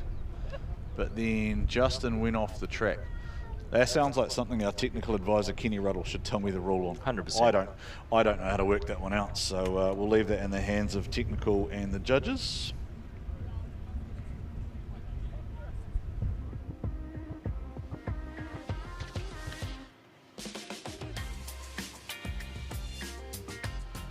So if we have a look at the replay here, I mean, yeah, Justin's done pretty good to get that out of zone 3, but yeah, he's just gone too aggressive, yeah, on the out of zone 4. He's actually he's moving, right? So he's got a lot of speed on him, and we've seen that through from qualifying all the way through to his battles, and I think he's just oversped that one there. Maybe a little bit of nerves, obviously, because he messed up his first run in the chase, and he wanted to put on a good lead for Luke, but overdoing it a little. So as we see here, yeah, Luke's definitely had a mechanical there because he is getting towed off track at the moment. Yeah, looks like full loss of drive. So this will be interesting, right? Because you could, although he does have a fair bit of time to be able to conduct some repairs. Now we do know that we do have to go back to the top of the tree to Connor Halligan and Sam Edinburgh, and as Darren Kelly alluded to earlier, there was an issue with the lights, we believe. I'm going to go down to Stephen, who I think has got Justin Patterson with him. Still waiting for Luke. Yeah, well, we can confirm that Luke Fink does go through. Okay, the judges have made that unanimous decision. You don't go through. What happened out there on that last run? Well, it started with the lead run. Luke did cut the first corner, cut me short, and I just wasn't able to do it. Got caught in the smoke, flew off the track. Should have called a 5. There was something not right with my car. And I just flew off, and that's not Luke's fault, that's mine. So but a little bit of inexperience there. I didn't even think to call a 5. You know the most important thing here about that, the young drifters should listen to? Accountability. Yeah. You said it was your fault, mate? Yeah. Get back into the garage and sort yourself out tomorrow. Yeah, no, we'll come and win tomorrow, I think. Thanks, Justin. Appreciate it, man. Encouraging words from Justin there. Obviously, he's taken one on the chin as a learning curve for him. There is a little bit of one of those things where you do have to really think about how to strategize yourself in terms of actually calling 5s and understanding the rules and ins and outs of how to go about certain things. So obviously with Justin flying off course on his lead, there was something wrong. And yeah, unfortunately for him, Luke gets the win. They're just taking another look at the replay there. So probably just need to just make sure that all of the track is clear and there's no debris out there as we move through to the business end of the competition section here for the D1NZ Pros. Keisuke, we sort of started talking earlier about, you're obviously in here with me for the season, but you've been in the United States doing a bit of driving? Yeah, so we had a couple of events over there, one being final bout, me and the Seas boys, Adam and Joel Hedges, and another good friend of ours, Cam Ward, all shipped our cars over there and clean sweep that event, so that was pretty cool. Oh, took the Americans down on their own soil. All right, we'll continue this discussion after we watch this battle here. This is a rerun between Connor Halligan and Sam Edinburgh. As you heard earlier, there was some confusion around the lights. It is understood that a red light was on, which should have indicated a track that was dead, and therefore the run is null and void. So the fairest way to sort this out is to run it again. Now let's hope that Connor Halligan has been able to sort his steering from Sam Edinburgh's point of view. Then I guess the question is, well, look, you got it together the first time. Can you do it again? Can you possibly set up a showdown with your brother-in-law, Daniel Caldwell, who's on the other side of the tree? Halligan gone. Yeah. Just gone. He's so fast off the line. He's a little bit inside there and missing that second outer zone. Doing a good switch into the third outer zone, fills that zone very well into the fourth. He is a little bit on the inside there as they come across. Sam doing a very good job trying to keep up, making that proximity up as they come over to the finish line. Sam had to take all the angle out of his car though, and out of 5 there, just to try and hang on to Conor Halligan, because he was just so fast. That's kind of the Conor Halligan we got used to seeing towards the end of last season, when he just had everything sorted. Now has the Henson and Murray built 2JZ underneath the bonnet. I think somewhere near 900 odd horsepower being extracted out of that machine, and it seems like it's sorted, and it seems like he's a bit more dialed now. I think so. And it really puts to the point where at the very start, when the lights go green, if you don't gain traction off the line there, as you see Sam is actually wheel spinning off the line, you do have that gap on that first initiation zone there. So once you have that gap, it's really hard to make up, which Sam's actually done a good job of later down the line. So we'll see what happens with the next battle, with Sam in the lead and Conor Halligan in the chase. Okay, so just an update on Adam Whitehead for those who are interested. Adam is okay for the most part. He does have a sore neck, but nothing major to report at this point. He has been cleared by the EMTs who are on site, but obviously that car is destined for another day and a pretty serious rebuild, and you'd probably think that is Adam's weekend done. He may look, we might actually just get him to jump in and have a little chat with us tomorrow, because it's a long way to come, and he's a pretty proud man in terms of representing his sponsors, the likes of Pertec, etc. So more than happy for Adam to come and join us, and hopefully you're okay tonight, mate. I'm sure the neck's going to be a bit stiffer again tomorrow with that sort of impact. But back to the action we go. Sam Edinburgh will have the lead there, and Conor Halligan, this is kind of like that veteran run we saw from Whangadana. If you sit back, let the guy up front play his cards, and then see how quickly you can close the gap. Yes, Conor Halligan comes into outer zone 4. He has a lot pop out of the smoke there somewhere. Yeah, oh no, Conor! No, he's kept it. He's kept it. And Sam's actually done a very clean lap in the lead there, and Conor's done his best to be, a little bit in the proximity there. But it's very hard as the chase car, obviously being in that smoke zone, right? We talk about that being lost in the smoke a lot of the time, but here, as we see the GT Radio replay, Sam has done pretty well. He's on the inside there. He makes it out to the outer zone 2, switches fast. Connor's there and making up a little bit more proximity, but he does have a bit of a bobble there as they go into outer zone 4 and back into the final zone. Connor's actually really done very well there in the chase to be able to adjust to what Sam's doing ahead of him as they come over the finish line. He did clip a little bit of that inside ripple strip, but you're right, he did do a great job to end up where he did. I think the question from the judges might be just how did he kind of end up where he was in that outer zone, sort of 4 and 5, because he did disappear in the smoke, and then he popped out in a slightly awkward place quite high up the track here. And maybe we'll see it from that shot. You see where he pops out, like way up the track there, not where we expected to, and it's pulled him down the track. So he is still using the lead car as a mobile clipping point. So yeah, it's going to be an interesting one. Stephen's going to give us a result going through. Conor Halligan. Sorry about that, buddy. Mixed up. Well, I got to say, congratulations for calling them out and having a crack, but actually doing the job this time around. I've got to say, very gracious of your mate over there to applaud you. 100%. Nah, yeah. Obviously, you'd never like to be in one of those sort of situations, but yeah. It was, I'm glad we got to rerun that battle, and yeah, Sam was driving excellent, so that was cool. It's all about fighting for the win. Let's just remember that it's a competitive sport. We're going to just have a quick chat to Sam. How are you feeling? You a bit odd? Mixed emotions, mate. But it was, hey, it's racing. And stuff happens, and we'll just keep pushing on for the for tomorrow, round 2. As he said, you're racing well. We will see you tomorrow. Cool. Thank you, team. Thank you, Sam Edinburgh, VIP Structural Steel. Dan Caldwell still in the fight for VIP from Trust. So giving Tiger White some things to do along with fixing his own car, because Tiger's got to get ready for tomorrow as well. Tiger, of course, spanners those cars, and how good to see him back, Keisuke, after near 20 odd years out of competition. We saw him this morning in pro sport. And he's still driving an S13, which is the awesome thing. I mean, I remember him in a matte black S13 on .coms, right? And I think anyone that's been into D1 for a long time remembers Tiger White, because that's a name that you don't hear every day. And it's really great to see him back in the Pro Sport Series. Alrighty, while we get a chance, let's pay some bills with some commercial messages. We'll be back with you shortly.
minute.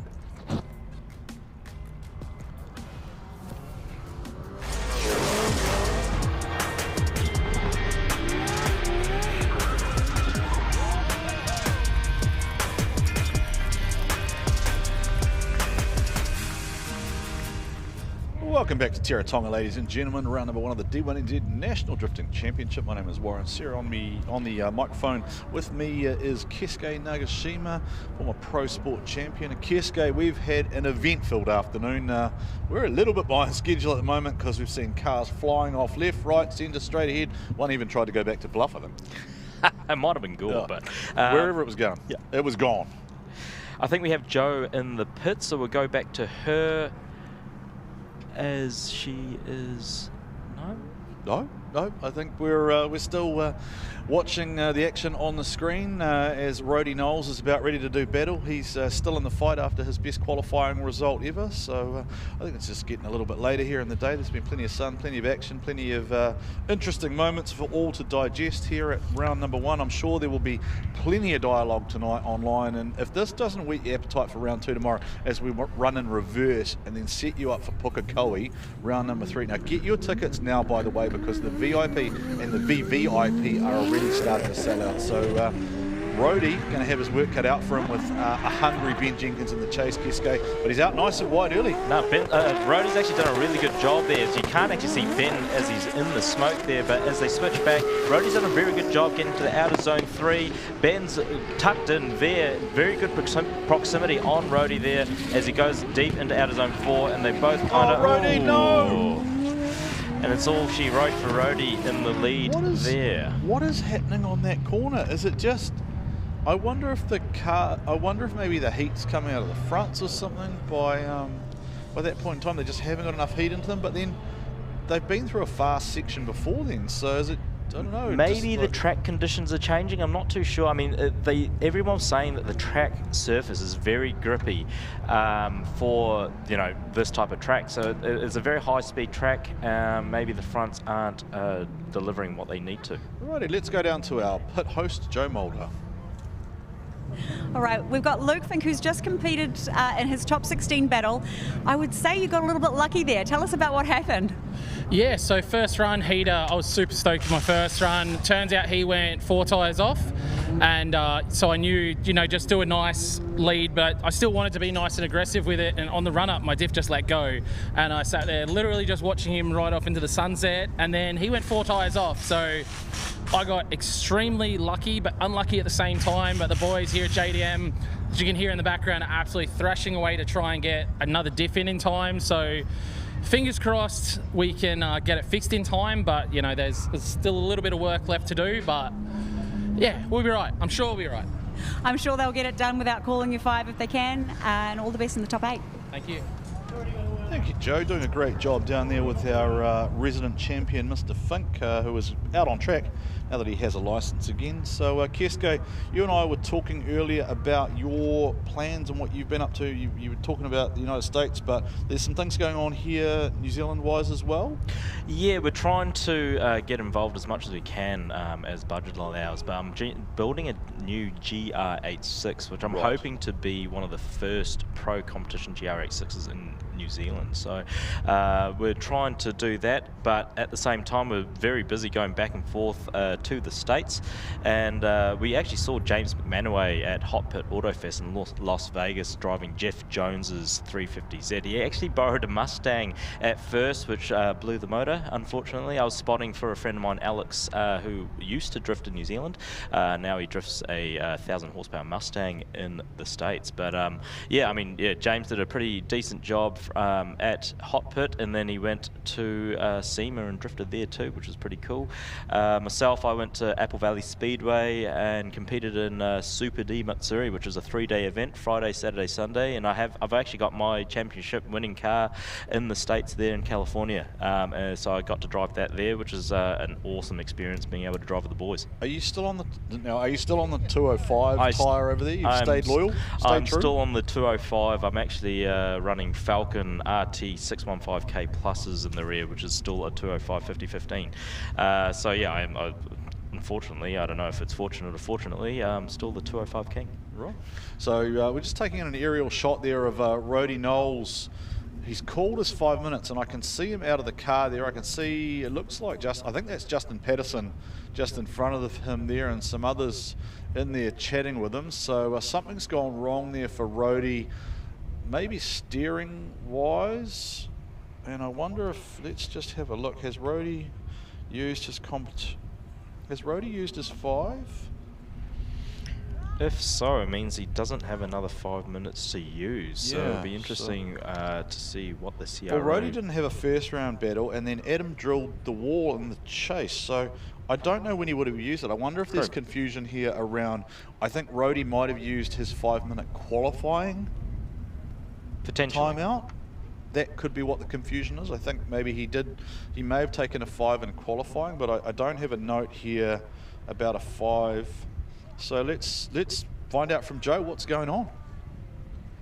What happened out there, Rhodey? Oh, we've been chasing a power steering gremlin all day. It's something that we've never had before, but just with the new dry sump setup, must have a different kind of harmonic in the power steer belt, and it keeps firing it off. And look, we can keep putting it on, but especially in the chase, it's quite a dangerous position to be in. If that belt flies off and the car goes straight ahead, as you can see at the end of the run there, it just fired me straight off, and it's quite unnerving at the same time. But yeah, hey, look, it's been a hugely successful, couple of days so far for us, and we're going to try and get a solution overnight and get the amalgamated roofing S13 back out there.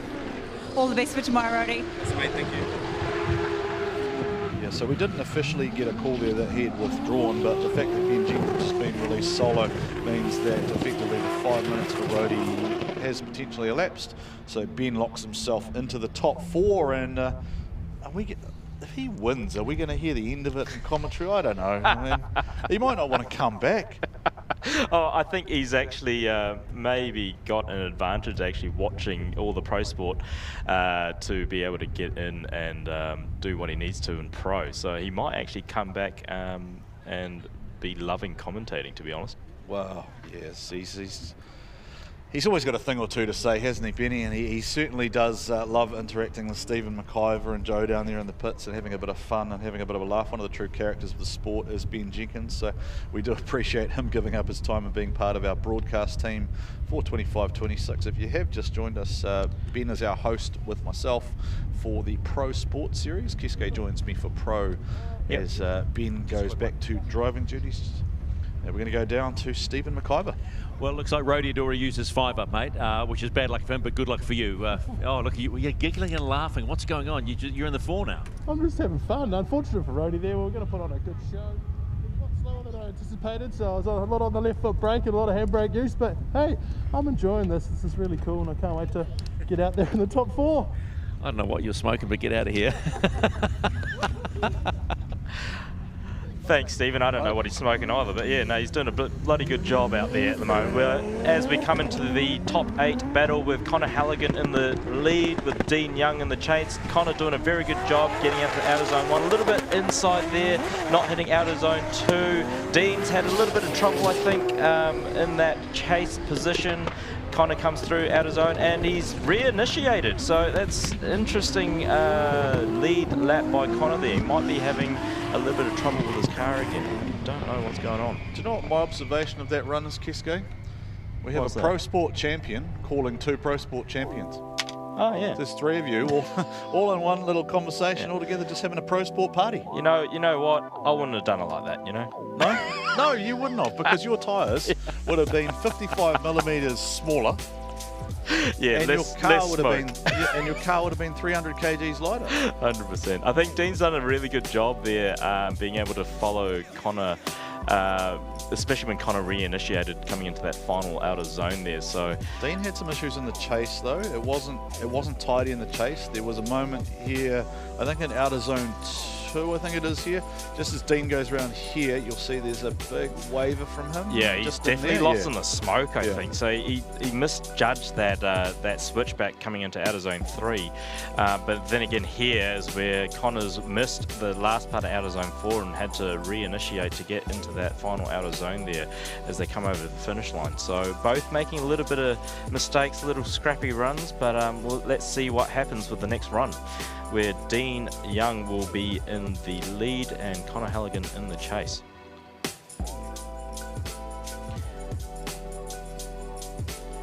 two good-looking cars, so there's nothing wrong with seeing it again, Keisuke. Just trying to pick up on... Oh, there it is there. So I think... So there's definitely a deduction from Dean, but as he's, yeah, I don't know. That's almost a 0-0. Let's see what happens here. I mean, Dean's done... Oh, he missed that out of zone 1, but Connor's done very good to adjust to that as they come into the switch and out of zone 3 there. Both looking pretty good. And Connor is very wide. He's actually been able to make it stick, and Dean has shut the car down, unfortunately. So something going on there with his car. I think a little bit of luck for Connor going forward. Well, it did get a real massive hit in the back, right? So maybe there's just a vibration that Dean's not comfortable with. Still got to come back and drive tomorrow. Correct. So he probably doesn't want to tear up a brand new build when it's not, like it's just not settled on the track there. Connor Halligan makes a mistake here, goes off the inside of the track as they come through here. Yeah. And there's a wheel off there, but it's a deduction, it's not a 0 up, but then Dean shuts down in the lead position, leaving Connor nowhere to go. So I would say that will be I think it'll go win to Connor on a 0-0 and then an incomplete lead. Yeah, I think so too. I mean, it goes to show how hard this track is on cars. We've had a lot of mechanical issues with the cars coming into round 1, and one of those things is that obviously they're putting the cars through the paces. It's a very fast track. It puts a lot of load onto the rear suspension. Dean obviously having that smack earlier in the day. So yeah, it's one of those things where Dean had to shut off just to make sure it was safe. We'll go back down to Stephen to see what we have as a result.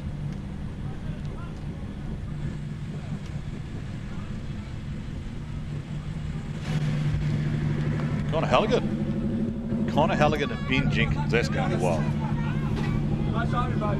Well, Connor just seems to flip a little bit of luck, a little bit of appeal, and you go again. And we'll just quickly find out what happened there, but you got away with that one, you think? I honestly got away with that one for sure. I got real lucky because I just straight up got that wrong. So, anyway, yeah, honesty is the best policy, right? But anyway, I got lucky. So we're going to have to sort that out for the next one, that's for sure. Well, you're hot off the line, man. No, I don't think anyone's got you off the line. So maybe it's just that chase you got to look at.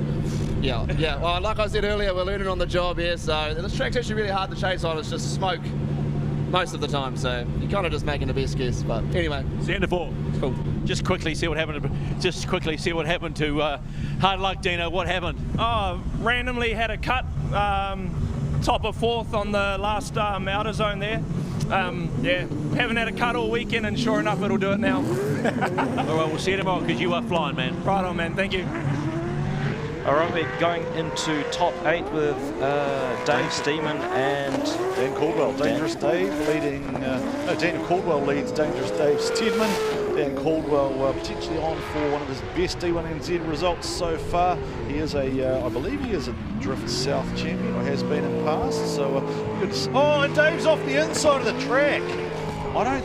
I don't think Dan Caldwell came down and shut him out then, did he? I don't think so. Dan actually got it wrong. Dan really rotated that car in that last final corner. As we see the GT radio replay here, Dan's done a pretty good job hitting that outer zone 1, and Dave's there on the inside there trying to tuck in. Dan's done well. He's dropped a little bit of a tyre there on the outer zone 2 as he makes a very good call coming into outer zone 3 and 4. Dave's still there trying to keep up with them as they rotate. Dan goes pretty much 90 coming into that final outer zone there, and I think Dave has been smoked out and misjudged where the front of the car was. I mean, I think it's only one wheel off on the inside there.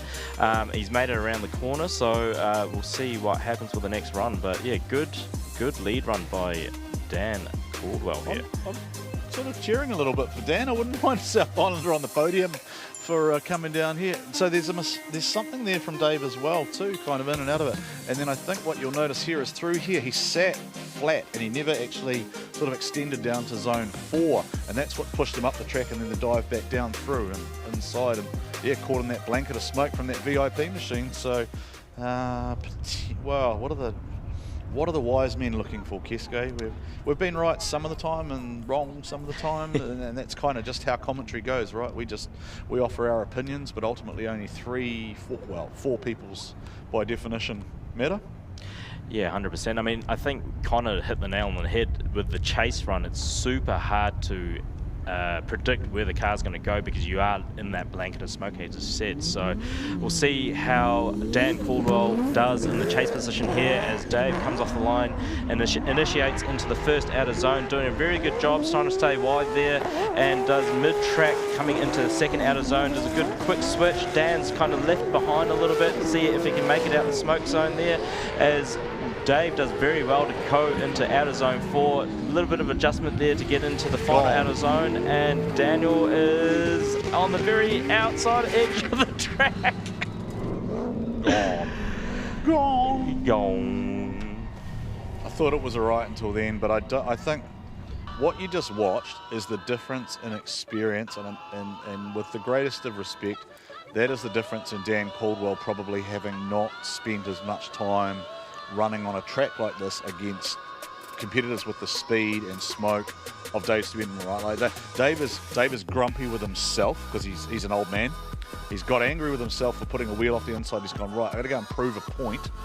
So I'm just going to stomp this thing and I'm going to smoke you out. And this is the thing, right? I mean, we've been seeing this trend happen in a lot of these runs in this layout, is that once you leave a gap, you get one smoked out where you can't actually see what's going on in front of you, and you're actually also trying to keep up with the car in front, so you overspeed from outer zone 4 into that final outer zone, and it puts you too wide unless you have a lot of side bite and a lot of grip going forward. So, I mean, Daniel did fought as hard as he could. He did fight as much as he could, but see what the judges have to say about that there. I suspect if he had kept that shot going, I don't reckon it came back on track before that finish line cone. Wait for Stephen to give us a result. The dangerous one, David Steadman. Dangerous Dave, that's what they're calling it. Do you think he got away with that one after that first run? Oh, yeah, it was, yeah. I struggled, actually. I thought that car was a bit quicker, so I did struggle in the chase quite a lot, but managed to finish the section not very tidily. But yeah, so I'm not sure what happened in his chase, but obviously I did a clean enough lead. Not my greatest lead either, but hey, we're through. Love it. And you're chasing a first round title, so go get it. Nice one. Let's do it. All righty, just quickly have a chat. What happened, buddy, in that last zone? Oh, well, just sort of, he's gapping me, so I just threw it all in there and just got smoked out, really, and yeah, threw it away. But no, it's been awesome, you know, race with Dave, always wanted to do it, and yeah, he certainly showed me. I've still got a bit of time to learn.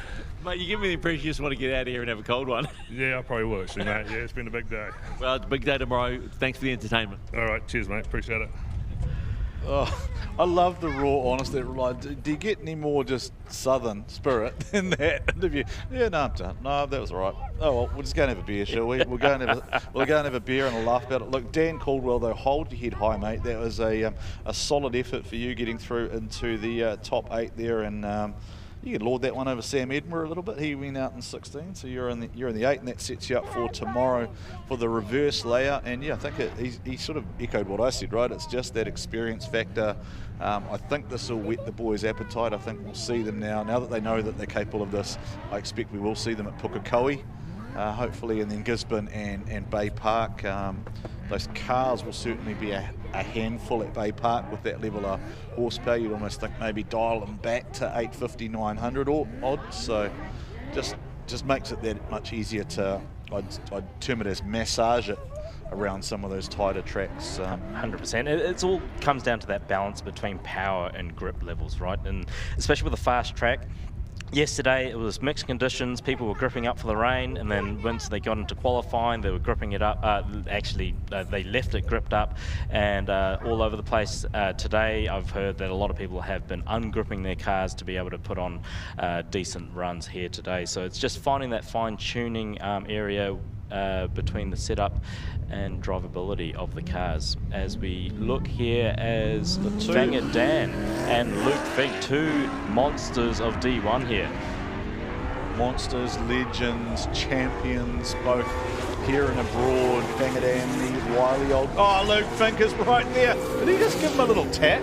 Hey, Fanger, how are you, buddy? I'm just going to give you a little tap on the rear quarter here. Luke Fink, he might have had some issues earlier on, but he's certainly got that thing sorted out now. And here comes Fink attacking Fanger Dan. The proximity from Luke was unbelievable. That was the best proximity we've seen today. It's, yeah, one of those things where that's what we see, that's what we kind of look at Luke Fink to do, and he's done it. You can say what you want about Luke, right? Like, he is a polarizing character, sometimes intentionally so, but the man can drive, and he's pretty much consistently recognized by anyone who is any sort of opinion in global drifting as being one of the top 10 in the world. The only reason he's kind of not further up is because he hasn't won like what you would call a tier 1 championship yet, and he does tend to drive four owners rather than running his own cars. But Luke Fink is just an animal, and you can't tell me that there won't be a little bit of ego and pride on the line between two old stagers 100%. who don't battle that often, to be fair. But at the same time, saying that, Fanga Dan, you can't have a great chase without a great lead. So, I mean, Fanga's actually put on a beautiful lead there, coming, very wide, hitting all the outer zones, getting everything right in the lead there to allow Luke to tuck in. It was interesting that Luke chose to continue the drift there beside him, just to stay, I'm here.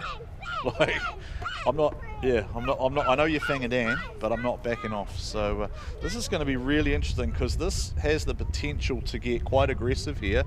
I think we'll see Fanga Dan, while we saw him sit back in earlier runs, I don't think he'll give Luke that same ability to potentially gap him. I don't think he can afford it, to be honest, with a run like that from Luke, as we look at Luke in the lead and Fanga Dan in the chase. It's ridiculous to think this is the top 8, by the way. We're not even at the semi-finals yet. Here we go as Luke initiates into the first outer zone and makes it into that first outer zone. He's a little bit tight as he makes his way out to the second outer zone, flicks back into the third outer zone. Fanga doing a pretty good job sticking with him. Not as close, but fourth outer zone is very well done by both drivers here as they come into the final outer zone and across the finish. I mean, both very, very clean runs. Luke had the proximity. The only observation maybe might be, did Luke take a little bit of angle out of that first zone to try and create that distance? Just if you watch that, is that the same angle that he has carried with all day? Shallow down there a little bit? Yeah, then maybe not out to 2 fully. Did Fanga get 2 fully? Fanga's lead was, from what I can recall, is very, very good. I mean, Luke's not bad either. I mean, at the end of the day, it really depends. It's going to come down to the finer details as to how out he was on that first outer zone. 100% minutely splitting hairs on this one, right? Like, I would watch this again. It wouldn't surprise me if we saw it one more time at all. There is a part of me that says, well, okay, Luke has managed to achieve a slight gap over Fanga in terms of Fanga's chase proximity, but then I'm not 100% sure just on that first, the 1 to 2, and did he get right to where Fanga got to? So yeah, it's going to be interesting to see how the judges call this one. Luke's out of the car already. Luke gets the call. Luke Fink gets the call. We battled, have we? No, I don't think so. No. Yeah, while you two have a chat, let's have a quick chat to you quickly. Congratulations. Thank you, sir. Diff gets in, do the job. Mate, my team is unbelievable, honestly. Like, you do see us here at JDM have a few problems, but you get that. We're usually running 3 cars here, so you're bound to see a few problems.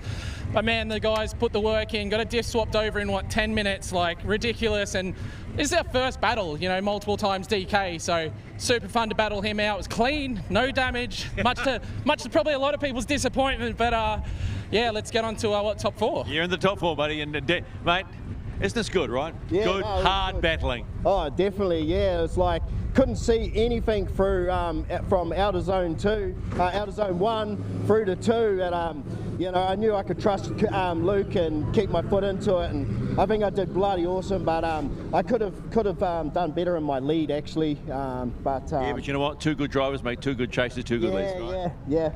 No worries. See you tomorrow. There we go. We've got your final 4 in D1NZ Pro. Thank you, Stephen. Great job, as always, in 2 old stages. So we'll just take a look at that one more time because it was that good side by side. Just a little bit of debate going on there in the online realms as to whether the two have matched up before. Some potential thought that maybe they've met on Australian soil with Luke behind the wheel, maybe of something like the Holford's car way back in sort of the early to mid 2010s. Yeah, Fanger would have been behind the wheel of the Commodore at that time, which we talked about earlier. Went to the VIP stables for a while, and is that now back in his Fanger's hands? I think his father owns it. I think it is too. Yeah, it's now green. So yeah, I'm sure somebody out there will know the details behind that one. The boys are out there doing their thing, and it's pretty hard to expect them to remember each and every detail. But 2 young hard chargers, Connor Halligan, Ben Jenkins. These two will shake hands and make up afterwards, but they'll leave it all out on the track early. And Connor Halligan, once he got that early battle out of the way, Keisuke, he just seems like he's now dialed in. And whatever was happening earlier on with the steering problem or whatever it was, just he seems to have got on top of it, or he's worked it out. He's smart enough as a driver, and he's just leaving. Benny. He was doing so well up to that point. I mean, Connor absolutely put on a flawless lead, other than maybe being a little bit shallow on out of zone 2. But Ben doing a very, very good job following up to the very last corner. Unfortunately, I don't know what happened there, whether he got smoked out or not. We'll watch the GT radio replay. Connor doing a very, very good job in out of zone 1. Ben doing a very good job in proximity there as they switch back from outer zone 2 to outer zone 3. Ben's still there, and this is where it all comes wrong. On outer zone 4, coming and switching back, he might have misjudged the timing there for that last outer zone coming over to the finish, which unfortunately... I wonder if it hit a cut or something. Potentially. We've seen that before. Pulled a little bit of power out of the car, maybe like a heat or a fuel cut or something. Just that little momentary shift in momentum. But when you're set up for a corner like that, it can have quite a dramatic effect quite rapidly. So I just hope for Ben's sake, and he can't hear me at the moment. He'll hear me afterwards. But one of the things we do know with Ben is he can start to get frustrated behind the wheel. And the key for him now in his spotter, Tom, has got to be just get in his headset now and just, it's done, mate. Put it out of your head. Yeah. Just go and drive like you know that you can. Go have fun. Go and have some fun and go and throw down that lead lap and make it Connor's problem to chase you. And this is the thing with drifting. You don't know what's going to happen on the chase, right? So let's just quickly run through the field as it's played out so far. So Connor Halligan up against Ben Jenkins is what you're watching so far, and Connor took out Sam Edinburgh, while Ben has accounted for Braden Mayer, and he had a bye run to that point. On the other side of the draw, we still have Danger. Where are we at now? Hasn't updated there. It should be Dave Steadman up against Luke Fink. So 1 and 2 in the series last year are on a collision course in the semi-final.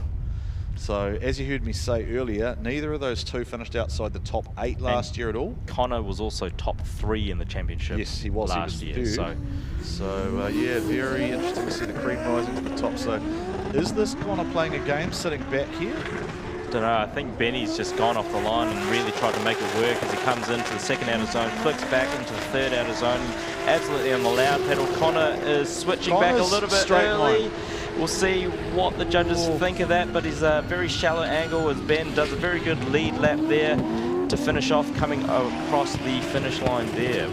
Yeah, I think there's a mistake, but I'm not sure that it's enough to offset Ben getting out of drift in an incomplete chase. I mean, I think Ben did everything he needed to do there. I don't think there was much else he could have done in terms of just, he got off the line nice and smooth. He maybe didn't quite get out to 2 where he should have, but look, it didn't matter at that point because Connor wasn't right there with him either. Connor is flat and shallow through there, but it's momentary. It's not that weird zeroing that caused a lot of controversy in past. So this is the hard thing with competition, because at the end of the day, it's one of those things. If you do play it safe, because the chase car has zeroed out, you have the risk, or you run the risk of falling back, being in that smoke zone, not being able to catch up to them, or having a wrong line and making a couple mistakes. But we'll see what the judges have to say about this run, because at the end of the day, both cars had, both drivers made mistakes in that run. Yeah, and both drivers have the potential to zero their chases, therefore it's lead for lead. Would there be enough separation between the two for a decision? We'll find out shortly.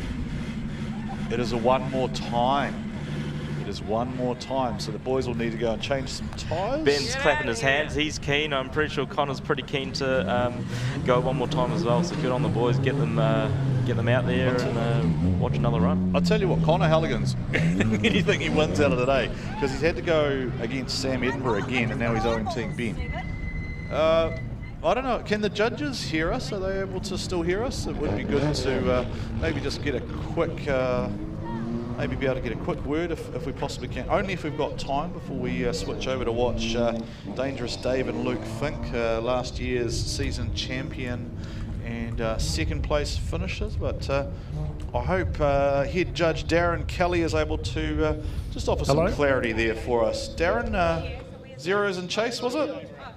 Yeah, unfortunately, both of them zeroed independently of each other. So Ben over-rotated into outer zone 5 and corrected and straightened up to a 0.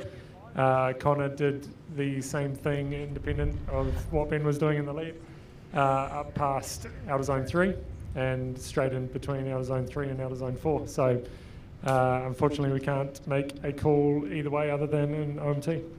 Okay, so just for the purposes of those watching out there in fanland, how long or effectively are you given any ability to be momentarily straight, or is it sort of a 1-2 count and that's deemed as a straight line in complete chase? No, this year we're definitely, as soon as the car loses drift and becomes gripped up in a straight line, that is a 0. Yep. Okay. All right. Hard and fast rule. I like it. And look, congratulations to the three of you. Like you probably from time to time you'll be the 3 most disliked people here, but you're doing a fantastic job. And I appreciate the fact that you guys have been very clear, very concise, and very fast in your decisions. So be proud of yourselves, boys. I think you're doing a great job up there for your first stint together. Yeah. No, I think we'll always be one person's favourite 3 people at the end of the day. Yeah, one person's favourite and 31 others who think you don't know what you're talking about, right? It's been that way since, and the 3 of you have been in that position as well. So yeah, we know what it's like. Yeah, thank you, Darren. Appreciate that. Talking to our judges there, head judge Darren Kelly, along with Andrew Redwood and Taylor James. Over 50 event wins between the 3 of them, so plenty of experience and credibility up there as we watch Luke Fink and Dave Steadman. Now, these guys have battled before. They went head-to-head a couple of times last season. I'm sure some stat geek somewhere will know what the outcome was. You'd probably lead towards, I think Luke would have got the win a majority of times last year, much to Dave's annoyance, and he'll be looking to get that one back on Luke Fink. Yeah, it's interesting here. Obviously, Dave was the higher qualifier, qualifying second, and Luke in 6th. So Dave actually chose to lead here as they come off the line. Oh no, so Luke has Dave has chose Luke to lead as they come off the line and into the second outer zone here. Dave's done a pretty good job staying with Luke there. Luke's very, very wide in that 3rd outer zone. Is big straight line in front from Luke, was it? I think so, and Dave's done very, very well to stay with him, and we'll see what happens to the very final edge. It was a bit of a scrappy run there by Luke, as Dave does a very, very good job to adjust to what's happening in front of him. From a chaseable lead point of view, you couldn't say that was classic Fink. 100%. As we watch the GT radio replay here, Luke does a pretty good job staying out on outer zone 1, hitting outer zone 2. Dave's there right with him as they switch onto outer zone 3, and this is kind of where it all goes wrong. I think Luke puts on a little bit too much angle and tries to re-rotate the car into outer zone 4 and over-rotates into outer zone 5 and back around into the finish line. And Dave's actually done very, very good to stay with him and not affect his run. she's definitely going to be an interesting one as we get to the point end. Just for purposes of clarity, we do have until just after 6 p.m, I believe, tonight to complete proceedings. We should only have a handful of battles left to go, assuming we decision as rapidly as we have been. So more than likely to get through the full spectrum of both third and fourth place and first and second battles for the D1NZ Pro Championship for the first round of 25-26. The way that the drivers finish today does set the order for tomorrow. I would imagine that because of the way that that rule is being applied in pro sport, they will take the qualifying result to seed them into the tree as 3 and 4 respectively, but in terms of the actual points table for the all-important season chase, both drivers receive third place equal points. So that's an important change for season 25-26. Now we're looking at the screen here, but Dave is the only one on the line. So we have seen in past that Luke can be a little bit slower on the track because I think that car is quite needs a bit of a cool down. Yeah. You see here, Luke's standing back a little bit just to see if he can dive up on Dave coming into the first initiation. Let's see as they come onto the first initiation zone. Dave doing very well to stay on the outer zone there. There's a little bit inside. He hit the sign. He hit the sign on the inside of the track. You can see where it's ripped the cable tie out in the front. I'll bet you $10 he tits him. Oh, see, I told you. That is, so that, I just said the one before wasn't classic Luke Fink. That's classic Luke Fink. That is Fink being Fink. Yeah. Like, you know what I mean? 100%. I mean that with the greatest of respect to Luke because I have the utmost respect for his driving ability, but that is Luke being Luke. Yeah. Right? I think Luke knew he made a mistake, so he had to put it on the line to be able to keep up with Dave and be up on him to make any type of mistake from the lead. Dave's done a very good job here getting into outer zone 3 as he switches back onto outer zone 4. Luke's right there with him as he's pretty much bumper to bumper as he flicks there, and just a little bit of a nudge there on Dave. Dave controls it really well, back on gas as he comes back onto the final outer zone and across the finish line with Luke on the door. And the funniest thing about this is that Luke will have the hugest smile on his face, right? I'm sure we're going to hear from Stephen shortly with both, and Dave will be smiling because Dave didn't get out of it, and Dave will be stoked, I think, to get one over the defending champion. Send the bill for that GT Radial sign to the JDM team boss, by the way. You can pay for a new sign for tomorrow. Shout out GT Radials, the official replay sponsor. A big thank you, in fact, to all of our sponsors here this weekend. Link ECU, GT Radial, Logitech, Mick, Ting, for our Podium, and Mimico. So let's see what happens here as Stephen announces. Dave's just gone over and go, what are you doing? What are you doing to me?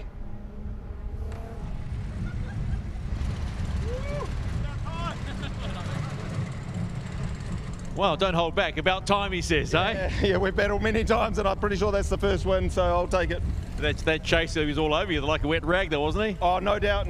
It was, I had it fully gripped up, and she was struggling, need a little bit more power, but hey, we're doing the job. Well, now you're in the chance to win the round. Go get it. That's the one. Thanks, mate. All right, get into Luke Fink just quickly. Okay, so you're going to battle for 3 and 4. What happened there? Then you just went, I'm going to go. I'm just going to have a crack.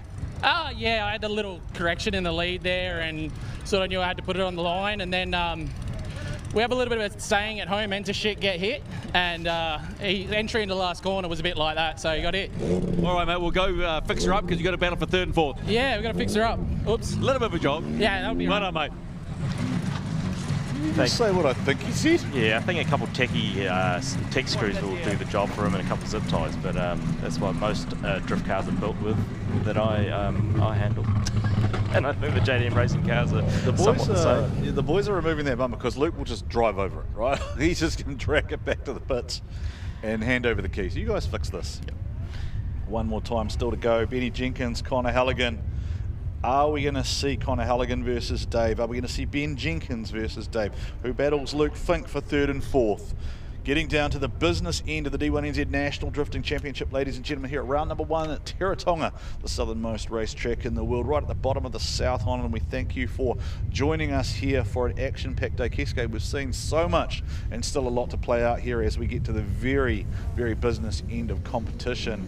2 young hard chargers course through, my friend. Alright, as Connor Halligan leaves the line and goes into outer zone 1. He's done a very good job. Ben's still there with him as they go into outer zone 2. Ben flicking back and Connor doing a very, very good lead here coming into outer zone 3. Bit of an adjustment there, maybe a bit of a speed adjustment there from Connor, but still good in outer zone 4 as they come around to the final outer zone 5 and across the finish.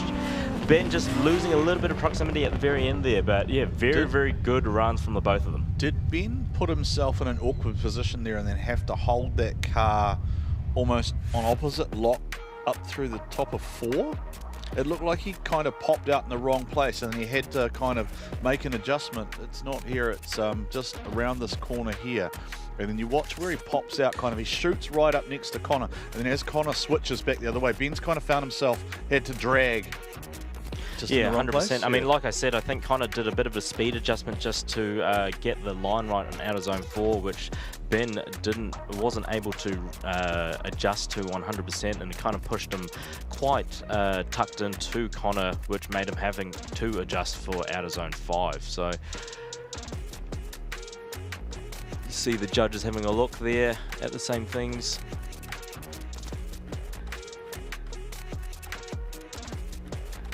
But overall, really good runs from both of them. Yeah, we're definitely getting to the end where the talent is shining through, aren't we, Keisuke? And you can see just by how intently the judges are having to watch things. I think they're just looking there to see if there was anything that would result in either a minor or a major deduction. DSO Joel Counter there just in the back of the shot.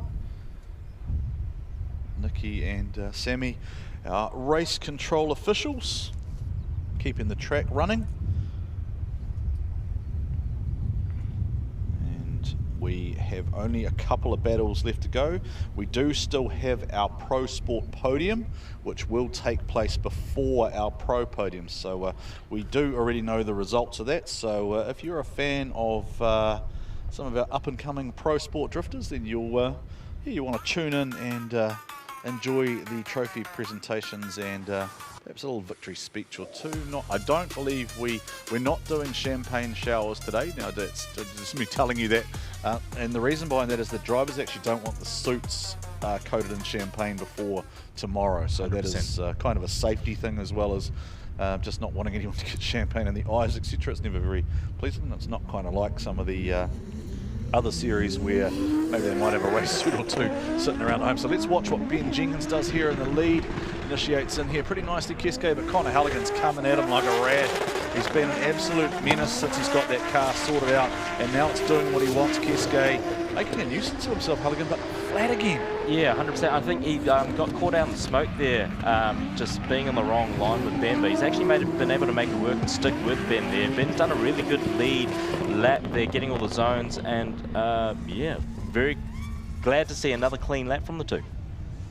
And possibly wouldn't be surprising if we saw another one more time, just because it seems to be the way that we're going now as we're getting down to the minor differences. Yeah, as we watch the GT radio replay, Ben does make a little bit of a correction after hitting outer zone 1, hits outer zone 2 while Connor's in that smoke line there, so he gets kind of shut out there. He does do well to readjust, as Ben does very well in outer zone 4 there, and they both flick into the outer zone 5, and Connor's back on the door as they cross the finish line. So yeah, I mean, I wouldn't want to be a judge, to be honest. There has to be a little hump in the track too. I keep watching the cars come through that outer zone 4, and every now and then I'll hit it and the car will kind of hop forward. Must be just something there in terms of a bump. Those character building bumps have always been a feature of Pukekohe, so they might as well get used to attacking them now at 180 to 200k an hour. Darren looks very relaxed there, doesn't he? Just looks like he's in the zone. He's made his decision. Yeah, he's having a gaze, he's having a look and making sure that he's got all the points down to make the right decision. So Tay's had to readjust the sunglasses, so he's making sure that he's on the job. A nice sunny day. Andrew looks like he's locked in. He's pretty confident in his call. Again, it is pretty hard to disagree with these guys as they lock in, and the result is Connor Halligan. So Connor Halligan versus Dave Steedman is your final. You know, you appeal and look what happens. You're in the final against Dave Steedman. How good? Sick. Honestly, I don't know what's going on today. It's just been one of those days, but that lap there, I think we got cracked radiator again. It was 120 degrees after that lap. So we're coming back down, but we're going to have a look at that because that's not good. But like, shot the Ben, obviously so sick that he's back. It's so cool to battle him. Yeah, nah, real stoked. Go sort that out. Yeah. It's cooking. Connor's car's cooking, but so is he. Here's hoping he doesn't blow up on his face. Nice that Connor Halligan said it was so lovely to have you back competing, mate. Hey, you've got to go and give these guys a run for the money and see if they've gotten any better over the years, you know? Oh, talk yourself up, pal. No way, he's a talent. There's a talented field here. His car is a rocket. He's taken too many tips off Brodie Mayer from Tasmania. So I'm having a ball. Hello to my family at home, mum and dad. Yeah, I told you I was going to do something good, so let's go. 3rd and 4th battle coming up soon. Oh, mate, this is infectious. Go have some more fun. Thank you very much. Cheers. Hey, Keisuke. Yes? Do you remember what happened last time Ben Jenkins and Luke Fink had a battle? Yeah, I think I do. Yeah, they crashed into each other at Mount Smart. It didn't go so well. No. So I'm just pointing that out now because the gloves have clearly come off for Luke Fink. He's damaged the bumper already. Yeah. He's made his intentions clear. Yep.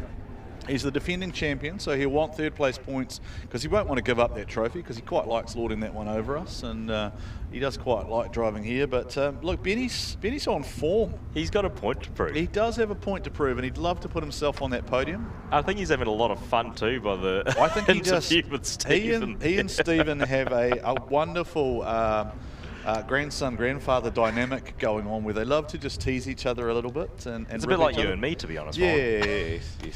Me and you and Kenny, yeah. It's always fun, right? When you can have a little fun with your peers, and it's all light-hearted, and it's all for the greater love of the sport of drifting, which we're all part of and we're all contributing to. And pretty cool to be back here at Invercargill, and we're down to Stephen McIvor with Riley McEwen. Thank you, lads. Yeah, Riley McEwen has probably been the talk of the paddock out of pro sport. Was our scholarship winner last year. Look at the big unit. And then comes on and puts on a performance as people going, oh, hello. Now, have you had time to think about your first podium in pro sport and how you performed so far this weekend? Yeah, I'm definitely very happy with how I performed this weekend. Just, yeah, cars hold up good. So, yeah, that's all we need. So have you had any issues with the car at all? Nah, just brand new engine, so no problems, which is good. Yeah, all right. So you've got mum and dad here? Yep, mum and dad. What do they think of all of this? Yeah, they're pretty stoked with 2nd place, so it's pretty good. How did you start getting into this game? How old are you now? 16. So have you actually got your road license? Yeah, I got it last week. Oh, so you're on the L plate, so to speak, right? Yep. Does it feel weird being on an L plate, then you're allowed to throw these magnificent machines around a track like this? Yeah, it's definitely weird. Well, your performance was certainly not weird, mate. I mean, you've got tomorrow now to think about. What have you learned from today that you can take into tomorrow? Just try and not get gapped off the lines. The main thing I'm gonna try and focus on. Just stay up with them on the entry. When you get to the line, do you have any sort of process you go through to get yourself in that headspace to go, right, here we go? Do you sort of go through a checklist in your head? Nah, not really. I just try and get as close to them as I can. Just try and not let them get me. What part of this particular track are you finding a challenge? Mainly like the hairpin was probably the most challenging bit. Just like, yeah, a lot of speed going into it. That's the last zone, right? Yeah, everybody's struggling with that. What is it about that you're struggling with? Yeah, you just got like a lot of speed going into it, and you got to shave quite a bit of it off before you go in there, as you're going off the edge. I suppose that with this game's all about tyres, right? How good are your tyres at the moment? What do they look like after this round? They're not too bad. We can get about 3 laps out of them, but yeah, it starts pushing it after 3 laps. Okay, just going to warn you now, we can't spray any champagne today, okay? That might have to happen tomorrow. And we might have to give you grape juice because you're underage. Is that all right? Yeah. Yeah, of course. It's going to take the pound. Go talk to Mum and Dad. And by the way, hey, Dad, are you still paying the bills? Are you still paying the bills? Actually, this is Dad. Come over here. This is Dad. By the way, hey, I'm Stephen, by the way. Ross. Hey, Ross, he said you're paying all the bills. Is that right? I do pay all the bills, yeah. He's right. And after a performance like that, are you happy to do that? Oh, I love paying the bills, yeah. Can I be my dad? Yeah, I'll good, yeah, another one. Yeah. Congratulations, mate. He's a good boy. There we go. Riley McEwen on podium for Pro Sport. That will be the first 10 Tools podium we'll do, and then we'll do pros after that. Stick with us. Great to see Stephen having some fun there as we take a look at the way that Riley McEwen put himself on the podium earlier today in the D1NZ National Championship Development Series. Riley McEwen for four-wheel drive warehouses, of course, the Blue FC out front. And chasing him in this particular battle is Aidan Daly from the RHP Drift Team. Another young, hard charger, but not quite as young as Riley at 16. Celebrated his birthday just last week, and he's got his learners. How good is that? Yeah. That just seems weird, but New Zealand is home to a lot of young talent who are like that, where they have motorsport licenses under dispensation. They can't drive on the road, but they can drive the wheels off anything at a racetrack, and I can sort of think back to a number of very talented drivers who have done drifting over the years. I mean, Jeremy Slammett, I believe, won his first event in New Zealand at 14. There's obviously Lincoln Widdett, Riley McEwen, Corbin Wilson, Nico Reed was very young as well. I'm not sure how old Braden Mayer was when he podiumed at Summer Bash. He might have been 20, 21, 22, I think, maybe, or maybe 20ish. Maybe I don't know if Braden or Z are listening. Let us know how old Braden was back then. Z wants to probably one up you, and she wants to be on the podium at just 18 years of age. Yeah, the girls, go the girls. We want to see more of them competing. And hey, maybe I did hear a rumor that we could see the girls maybe at Gisborne. Cool. Should be a bit of a fun activation to do it. I don't think we'd be doing it at Pukekohe. I think it's a completely different kettle of fish, and there's just so much going on with that, with the international thing and bits and pieces. Do you know who's coming? Because Ben seems to know, but he doesn't want to tell me. I have no idea, to be honest. I'm keen for the surprise. You probably know. You probably helped with someone from Japan or America or something, Flash. My lips are tied, mate. Your lips are you know, you just don't want to tell me. I have no idea. Give me a spoiler. I have no idea. Oh, he drives the car with four wheels. Yeah, and a steering wheel. Yeah, and he goes sideways. And he speaks with an accent. Yeah. Oh, it's been a bit of a day. We're getting towards the end of proceedings here. This is the third and fourth place battle. It is Ben Jenkins for Phoenix Radiators and the JD. Now, Luke's car's just come to a halt.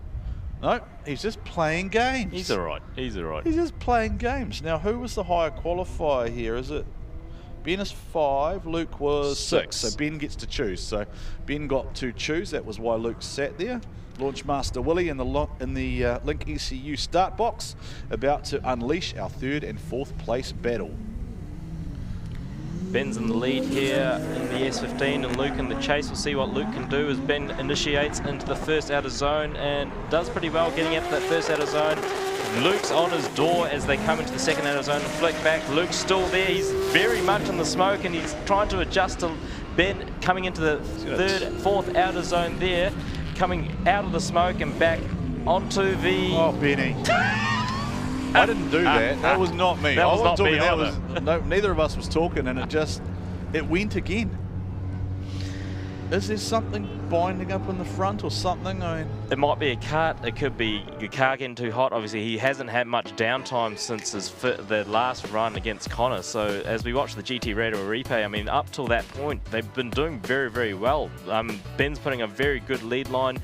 Luke's doing as much as he can to adjust. A lot of wheel work in the car there to get back onto the door. And this is where it all kind of went wrong for Ben as he over-rotates and he tries to... I don't think he gets on gas fast enough and the car probably bogs, and that's all she wrote for Ben in the lead lap. Did it almost... so we've talked about this before, some of the Sylvias where they, once they do rotate to full lock, they do bind up and get trapped, don't they, sometimes? Yeah, I mean, it really depends on what kind of steering system you're running. I mean, I think Ben's running the WiseFab front rack system in the S15, so he's done... there shouldn't be too much steering bind. I think it's probably something else in terms of a cut or a bog or something like that. So unfortunate for Ben there, coming off track. Luke doing a very good job in the chase, as he always does, in the JDM racing car. I feel like Luke wanted to put a purple tattoo on that car just then, like just watching the body language of what he was doing. I think he was lining it up. He was going to play a little bit of bump and run on that last corner if he could have got away with it. But Be interesting to see whether Ben comes straight back around, and yes he does, so obviously not anything too major. And he hasn't lost any aero, which is pretty good. So all of his body kit, Origin Labo Driftline, is still on the car, which is good to see. Yeah, he control alt deleted the bumper yesterday, but I think he's been told not to do it today by the boss. Let's see how Luke goes in the lead there, stays out wide, Ben's on the door as Luke comes into second out of zone, coming into third out of zone. Ben's trying his best to stay in proximity there. Luke switches into out of zone 4. Ben just loses a little bit and comes into the final out of zone there. Luke's pretty much 90 coming into the finish line, and Ben is trying to keep up there as they finish that lap. And that is Luke saying, I gotcha. Like, that's the exclamation mark, right? I think the boys had fun regardless, mate. Yeah, they did. And you watch here, Luke Fink puts the pressure on, just does what we expect Luke to do, delivers that nice, aggressive, flowing run out front. Luke gets on the gas, being aggressive there, but then has a problem there, digs into the outside, has to get out of the power. That causes him to straighten up, and then kind of, he didn't have to reinitiate Keisuke, but it just got untidy from there. And then it's a Luke Fink procession from there towards the podium, and I imagine that'd be odds on to lock in third place for Luke. We will, of course, find out all these things at the podium with Stephen McIvor and Joe Maulder taking care of proceedings today. I think you and I might be on tomorrow maybe, but it depends how things play out. So we still have Connor Halligan and Dangerous Dave in the final there, which will be a very exciting matchup. Which it is important to point out, by the way, that Dangerous Dave is the nickname that Dave put into the information sheet. So we didn't just make that up. Call has been made. Third place goes to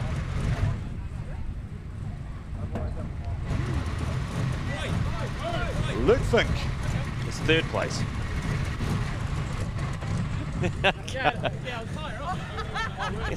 Okay, congratulations, P3. Yeah, happy with that. Good start to the year. You know, pushed pretty hard. The car's definitely not liking the 2 laps. The diff we put in is a different ratio, so I ended up on limiter a lot more, so we definitely need to work out something for tomorrow. Obviously same track but backwards, so yeah, gonna have to make some changes there, but otherwise, you know, the team, can't say enough for the JDM Racing team and D1NZ and everybody like yourself behind the scenes, you know what I mean? Give me one name, Steedman or Halligan for the win. Oh, that'd be a good one. Could end in tears. I don't know. It'll be a good one because, well, look, I drove through the back of Steedman, so if he does that again, I'm sure Connor will run through him too. So, all right, we'll see you on the podium. Thanks, mate. Okay, and Benny, P4. Everybody happy with that? Yeah, got to be happy with P4 and a new car, you know, coming down here, and it's a long way to travel. But God, that was a good fun battle. I just messed it up completely on me in the lead there, in the lead, and then on the chase. It's a bit erratic, isn't he? He was all out in the weeds. I couldn't chase him because he was everywhere. But hey, look, my mistake in the first one. That's what gave him the win, obviously. But hey, what an event! Now we'll go and clean the car up and get ready for round 2 tomorrow. So hey, couldn't be. I'm not upset. I'm stoked. You're a crazy man. Good to have you back in the game, mate. Good to have you back in the game. Okay, who's going to win the first round of Pro? As we go into the final battle, thank you, Stephen and Ben. Absolutely stoked with that run, and Luke having a lot of fun there as we go into the final with Connor and Dave. Connor Halligan in the lead there, totally off the line. Dave's a bit slow off the line there as Connor Halligan is absolutely on fire. As Dave tries to keep up, and Connor's doing a very good job coming into outer zone 3, out to outer zone 4. Very, very wide there, Connor on fire, and Dave's trying to keep up as they come into the outer zone 5 and come around back onto the door for Dave as they go across the finish line. So, wow. What happened there? Just napping on the line. I was watching the lights count down, and Connor Halligan, you're right, was just gone. But did something actually, I wonder if, now what was that? I think his wheel spun off the line. Is that what it is? Has he given it a kick and he's just caused the wheels to spin, but he hasn't gone anywhere? You mentioned this earlier today, that kind of rolling burnout approach doesn't work because if your opponent's gripped up, then they're gone and it creates that distance. Especially on the chase, right? Especially on the chase. It makes all the difference trying to tuck into the outer zone 1, and on the initiation, you really need to be on that rear quarter there to be able to go with them. But overall, pretty good runs from both of them. Yeah, look, from 16 to 8 to 4, then there are 2. Dave Steedman, Connor Halligan going head-to-head in the final. We know that Luke Fink already has the third place points locked in, but who will be the first person to grab 100 points for the season? Will it be the young man out of Taupo? Will it be the veteran from Tauranga? We have one run potentially left to find out who is going to take the early lead in the D1NZ National Drifting Championship Series. A huge shout out and a huge thank you to all of our sponsors here today: Link ECU, GT Radio, Logitech, Schmick Mick, Ting, our podium sponsor, and Mimico. A big, massive thank you to all of you, and a big thank you to the people of Invercargill who have come out and partied with us today, and you've had a great time out here in the sun. We've seen cars flying, we've seen tyres smoking, and now there are two. Who will be the winner? Stan, get your phones out. Let's find out for one final time. Launchmaster Willie will send them on the way. Halligan starts creeping. Dave starts, the tyres are turning. Here we go, Keisuke Nagashima. Dave Steedman for Hydrolink and Mimico battles Connor Halligan for Hog Haulage Limited. Into the final go. Dave Steedman out front, blazes the tyres, creating a big blanket of smoke here. Connor Halligan in the chase position, trying to close down that gap. Connor Halligan creates better proximity, but he was a little bit out of angle there. Dave Steedman doing a great job in the lead there. Is it going to be enough to claw back a bit? Oh, Dave! Bit of a tap there by Connor, and he's straightened up. Was that what Luke was talking about, or did Connor make a mistake? Was that the steering? I just don't know. We're going to need to see that replay again. I saw you. I knew you were going to react as soon as you saw that. Here they go into the section again. The smoke is billowing. Connor's there. Dave's out to 2.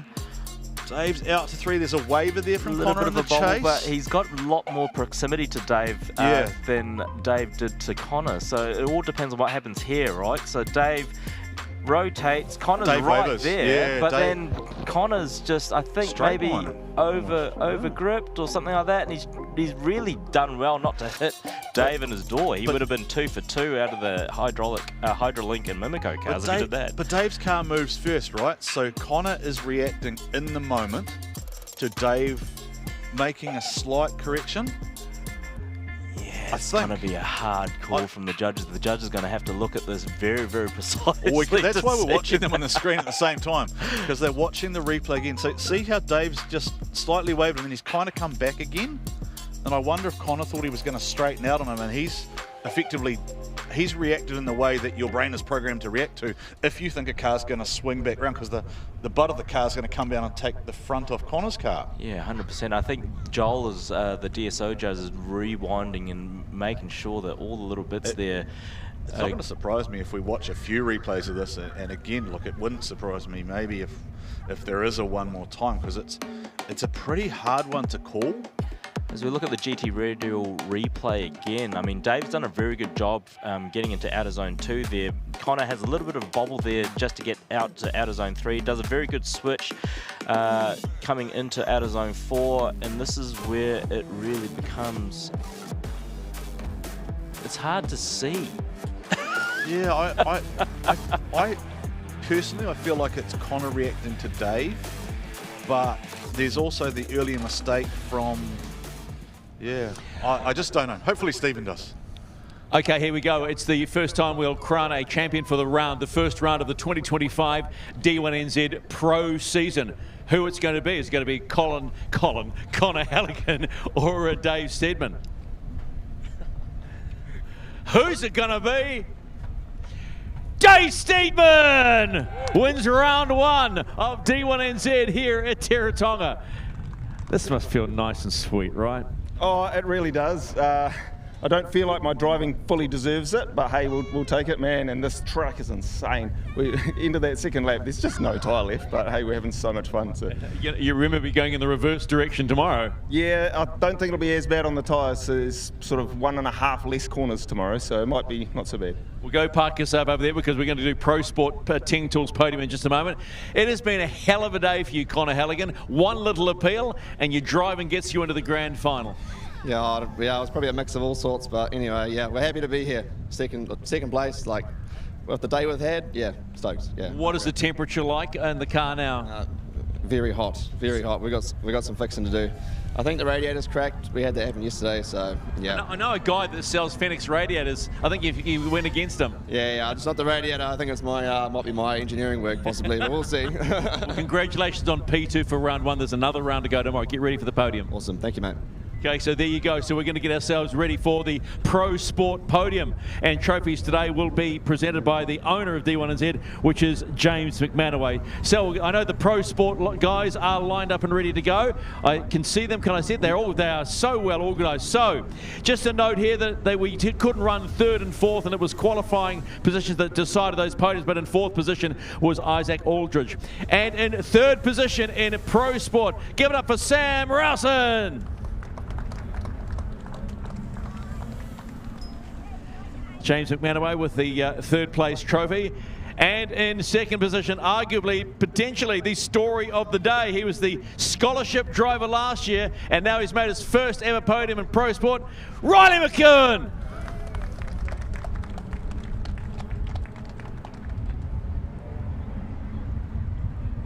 And in the number one spot after the first round-up at D1NZ and taking the top spot on the Ting Tools podium, he was the number one qualifier and did it all day well. Give it up for Blake Miles.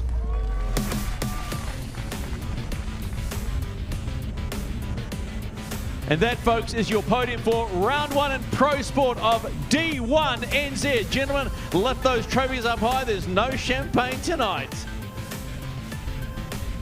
All right, gentlemen, I'll ask you to vacate the podium and we'll move on to the Pro Podium for Ting Tools. And in third position, battling car woes, a new diff, but doing the job as always, your defending champion, Luke Fink. Once again, trophies presented by James McManaway, the owner of D1NZ. In second position and straight out of the cockpit and into it, it is Connor Halligan.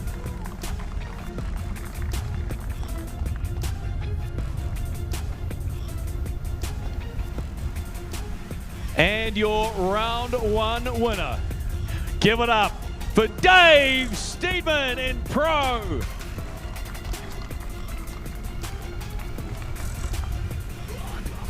Trophies once again presented by James McManaway, the owner of D1NZ. Hold those trophies high, boys, because there's a chance you'll do it all again tomorrow. That's your official podium for round one, D1NZ 2025 on the Ting Tools podium.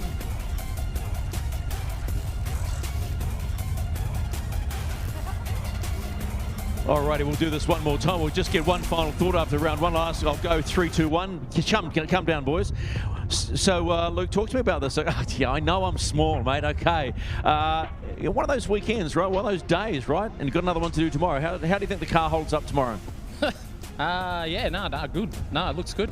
We'll do some fixing. We'll get some sticky tape, zip ties, and if it can't be fixed with those, it can't be fixed at all. Okay, we're going to reverse direction tomorrow. Dave has already said he doesn't think it'll be as bad on the tyres. What do you think? I have no idea. I haven't driven it. I was, late to the party and didn't have a license, so I couldn't practice the other way. So it's all new to me tomorrow. We do still need to find another diff. The diff we put in doesn't have the wheel speed that we need for the course. So yeah, we got some work to do tonight for sure. And look, we'll do it all over again. And because I had some zip ties and some sticky tape, and she'll look good as new. I don't know where my headlight is. The headlight in the back of your car, maybe? I think I put it in his boot. Yeah, he's smiling. That's okay. He'll give it back. What's it like to come back and defend a title? It's good. I don't know. It's like normal. I just cruise in and do some driving. The JDM boys take care of it all and look after me. So, yeah, just come here and have fun. And, yeah, at least the sun's out today. It's warm here. No, it's not warm. It's freezing. Yeah, I think it's 7 tonight, but that'll be warm for you, wouldn't it? Hell no.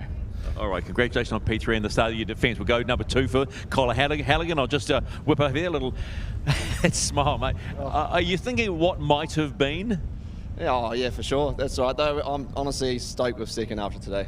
Yeah, honestly, we got another chance tomorrow, so we'll see how we go. But the moment you felt you had to appeal, because you looked really cranky in the cockpit, losing that battle, right? You were holding back. When did you figure out actually we need to appeal this? Straight away, really, I guess. Like, I don't like being in those situations, but I feel like it was fair enough, and I'm glad that the crew upstairs made that call. So thank you to them, and cheers for Sam. Cheers to Sam for going again. It's never nice having to rerun a battle, but yeah, no. Do you think you're driving better than last year? Not today, no, in my opinion. But hey. Yeah, we're getting there. To be honest, like I said earlier, we were learning on the job, chasing there. So, this is what it is. Well done, mate. And our round one, I'll just slip in there, so to speak. I think you pick up one of these $10,000 Ting tool toolkits. That's right. Yeah, that's a round one. You get one of those. You happy with that? Oh, hell yeah. Okay, you're happy with them in the round. When you started this weekend, did you think you were strong enough and the car was strong enough to put you in this position? I mean, you always hope it is. You know, we've put a billet block in there in the off-season. That's about the only real change. So power-wise, it's about the same and everything. Just a $20,000 block? Yeah. Yeah, expensive, but hey, it's pretty things and cool cars. So. To start a season off with a round one win, and just a round win, how important is that now moving forward? Oh, it's obviously the best possible outcome, so we'll try and build on that. Obviously have another go tomorrow, and I just want to say a massive shout out to, first of all, my crew. You guys are awesome. Not even listening. No, David. Mimico, Hydrolink, yep. And Link ECU, Vehicle Service Centre, all of our amazing sponsors, you know, and Rex. Yeah, I was about to say, what about Rex? There he is, hands in his pockets, happy as a pig in mud, right? Absolute legend. Yeah, all right, and just quickly, we are all still talking about round 3 at Pukekohe. How big a lure is that to take on the fastest drift corner in the world? Just hasn't even sunken in yet that we're going back there. That's just insane. It's just crazy. Well, we're all looking forward to it. But gentlemen and ladies who are in the pro sport, you've got another round to do tomorrow. We look forward to seeing you. Congratulations to you all. We'll wrap the show up with Joe here. And, well, okay, what have we learnt today, first of all, with pro sport? Well, we've gone qualifying one, taking the win in pro sport. Really good to see that obviously the judging is consistent because the top qualifier has ended up at the top of the box. Yeah, that is the one thing I think everybody was worried about. What would the judging be like? How many OMTs would we have? And would they make decisions quickly? Are you happy that the decision making has been pretty laser sharp? I think that it has. They've been quick to make their decisions. Any hold-ups hasn't been on the judges' hands. So, yeah, looking forward to seeing how they can make it even better tomorrow. And I think not too many OMTs. How many OMTs do we count today? Maybe 2, 3? The 2 in pro sport, 2 or 3 in pro. And they weren't for silly reasons. They were well justified. Who stood out for you in pro sport today? Is it easy to just say Riley McKeown? Yeah. Yeah, I'd like to add Blake Miles because, as we discovered, the top qualifier came home and he came home strong. He was strong all day. He's been strong all of last season in qualifying, and he's probably the top scoring driver from last year who's continuing on to this season. So maybe it's just his turn. And of course, we've got these 3 guys beside us that made the podium. Are these the pace setters, or are we going to have some dark horses in there, do you think? Oh, anything could happen tomorrow. But as I said, Luke, doesn't matter where he qualifies, he'll get right up there to the pointy end. Well, I think we are just about done for the opening day and the double round of a D1NZ. You have your winners, Blake Miles, top qualifier in pro sport, and your winner, Dave Steedman, in pro. What a day, but guess what? There's a whole lot more tomorrow.